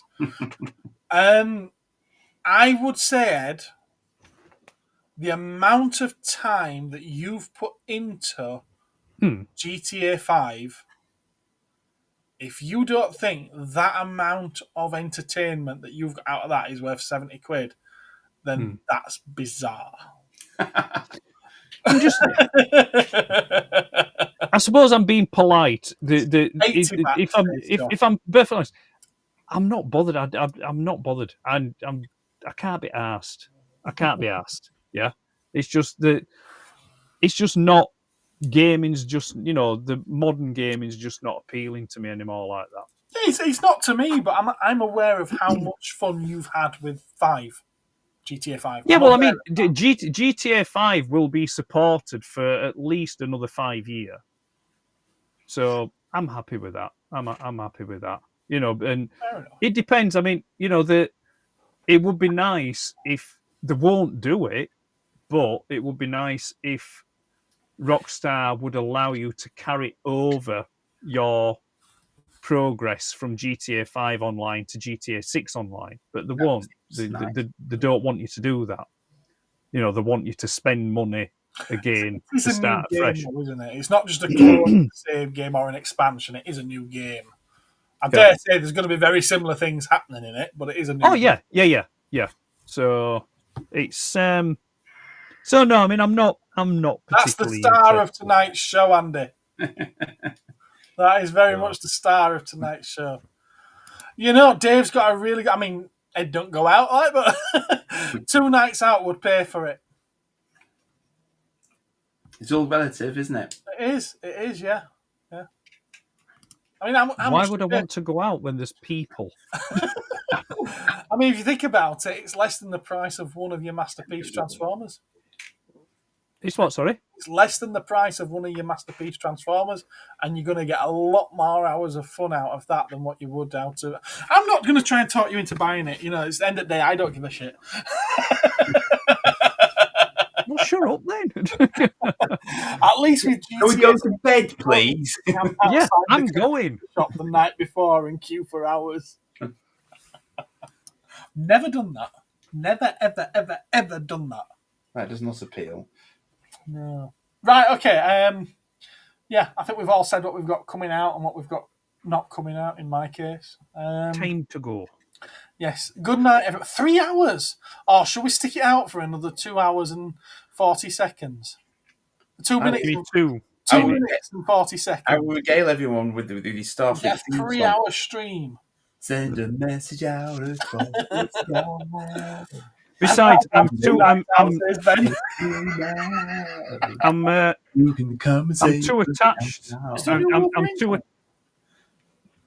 no Wolverine game coming. Yeah. I'm too attached to my 10 Deluxos that I have in GTA 5.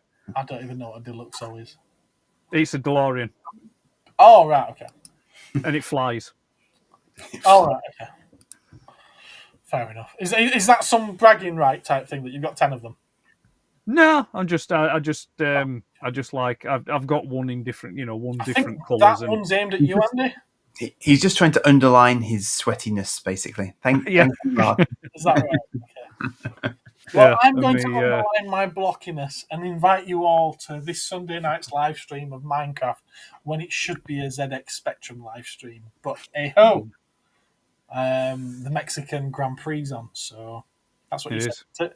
Yeah, it is. Yeah, it's the Mexican Grand Prix. It's stuck. You need fully installed Minecraft to access Realms. Presumably, you do. Well, I played it originally on Switch, so to play it on PS5 so that I could stream it, I had to upload it to Realms, which means I had to set up a Realms subscription, £3.5 or £4 a month. So I can download that world on the PS5. So I'm technically still within my first month of Realms subscription, so I might as well get some use out of it. You've never said that in no way answered my question. Well, do you need to have Minecraft installed on your console/PC of choice to be able to play on Realms? Yes. Yes, thank you. How else are you supposed to be able to play Minecraft? Oh, well, that's in the question because, I was checking, basically. What, you have to pay a subscription to play Minecraft now? You have to pay a subscription to play Realms.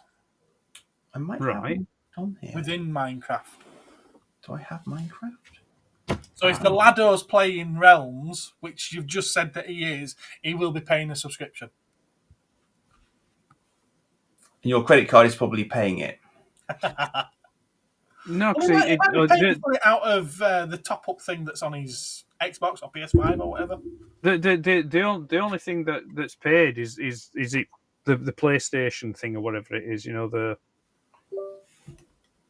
whatever that is. The okay, it's the PlayStation equivalent of Xbox Live that I'm playing. Realms is basically a private server for crossplay. Right. No, we did. Well, he plays with his mates online, so and they do all stuff, and there's other people that's in there. So, but no, the only thing that, like I say, it's the PlayStation equivalent of Xbox Live. Maybe they're all on PlayStation, so because it's for crossplay, you don't have to pay for it. I've no idea. I don't know what machines his mates rock. PlayStation Plus, you can get it on, providing everyone else is on PlayStation Plus. Yeah, that's it. PlayStation Plus he gets. But in all fairness, I'd rather pay $3.50 a month than £50 a month for PlayStation Plus. Or whatever it is. Oh, there's ways and means around that. How much is PlayStation Plus now? It depends where you go to buy it. Let's just say. Nod, nod, and wink, wink, and nudge, nudge. I've got a Minecraft launcher installer, but I don't know what that means. So anyway. All right, okay, no, it's $6.99 a month or £120 a year. That seems illogical.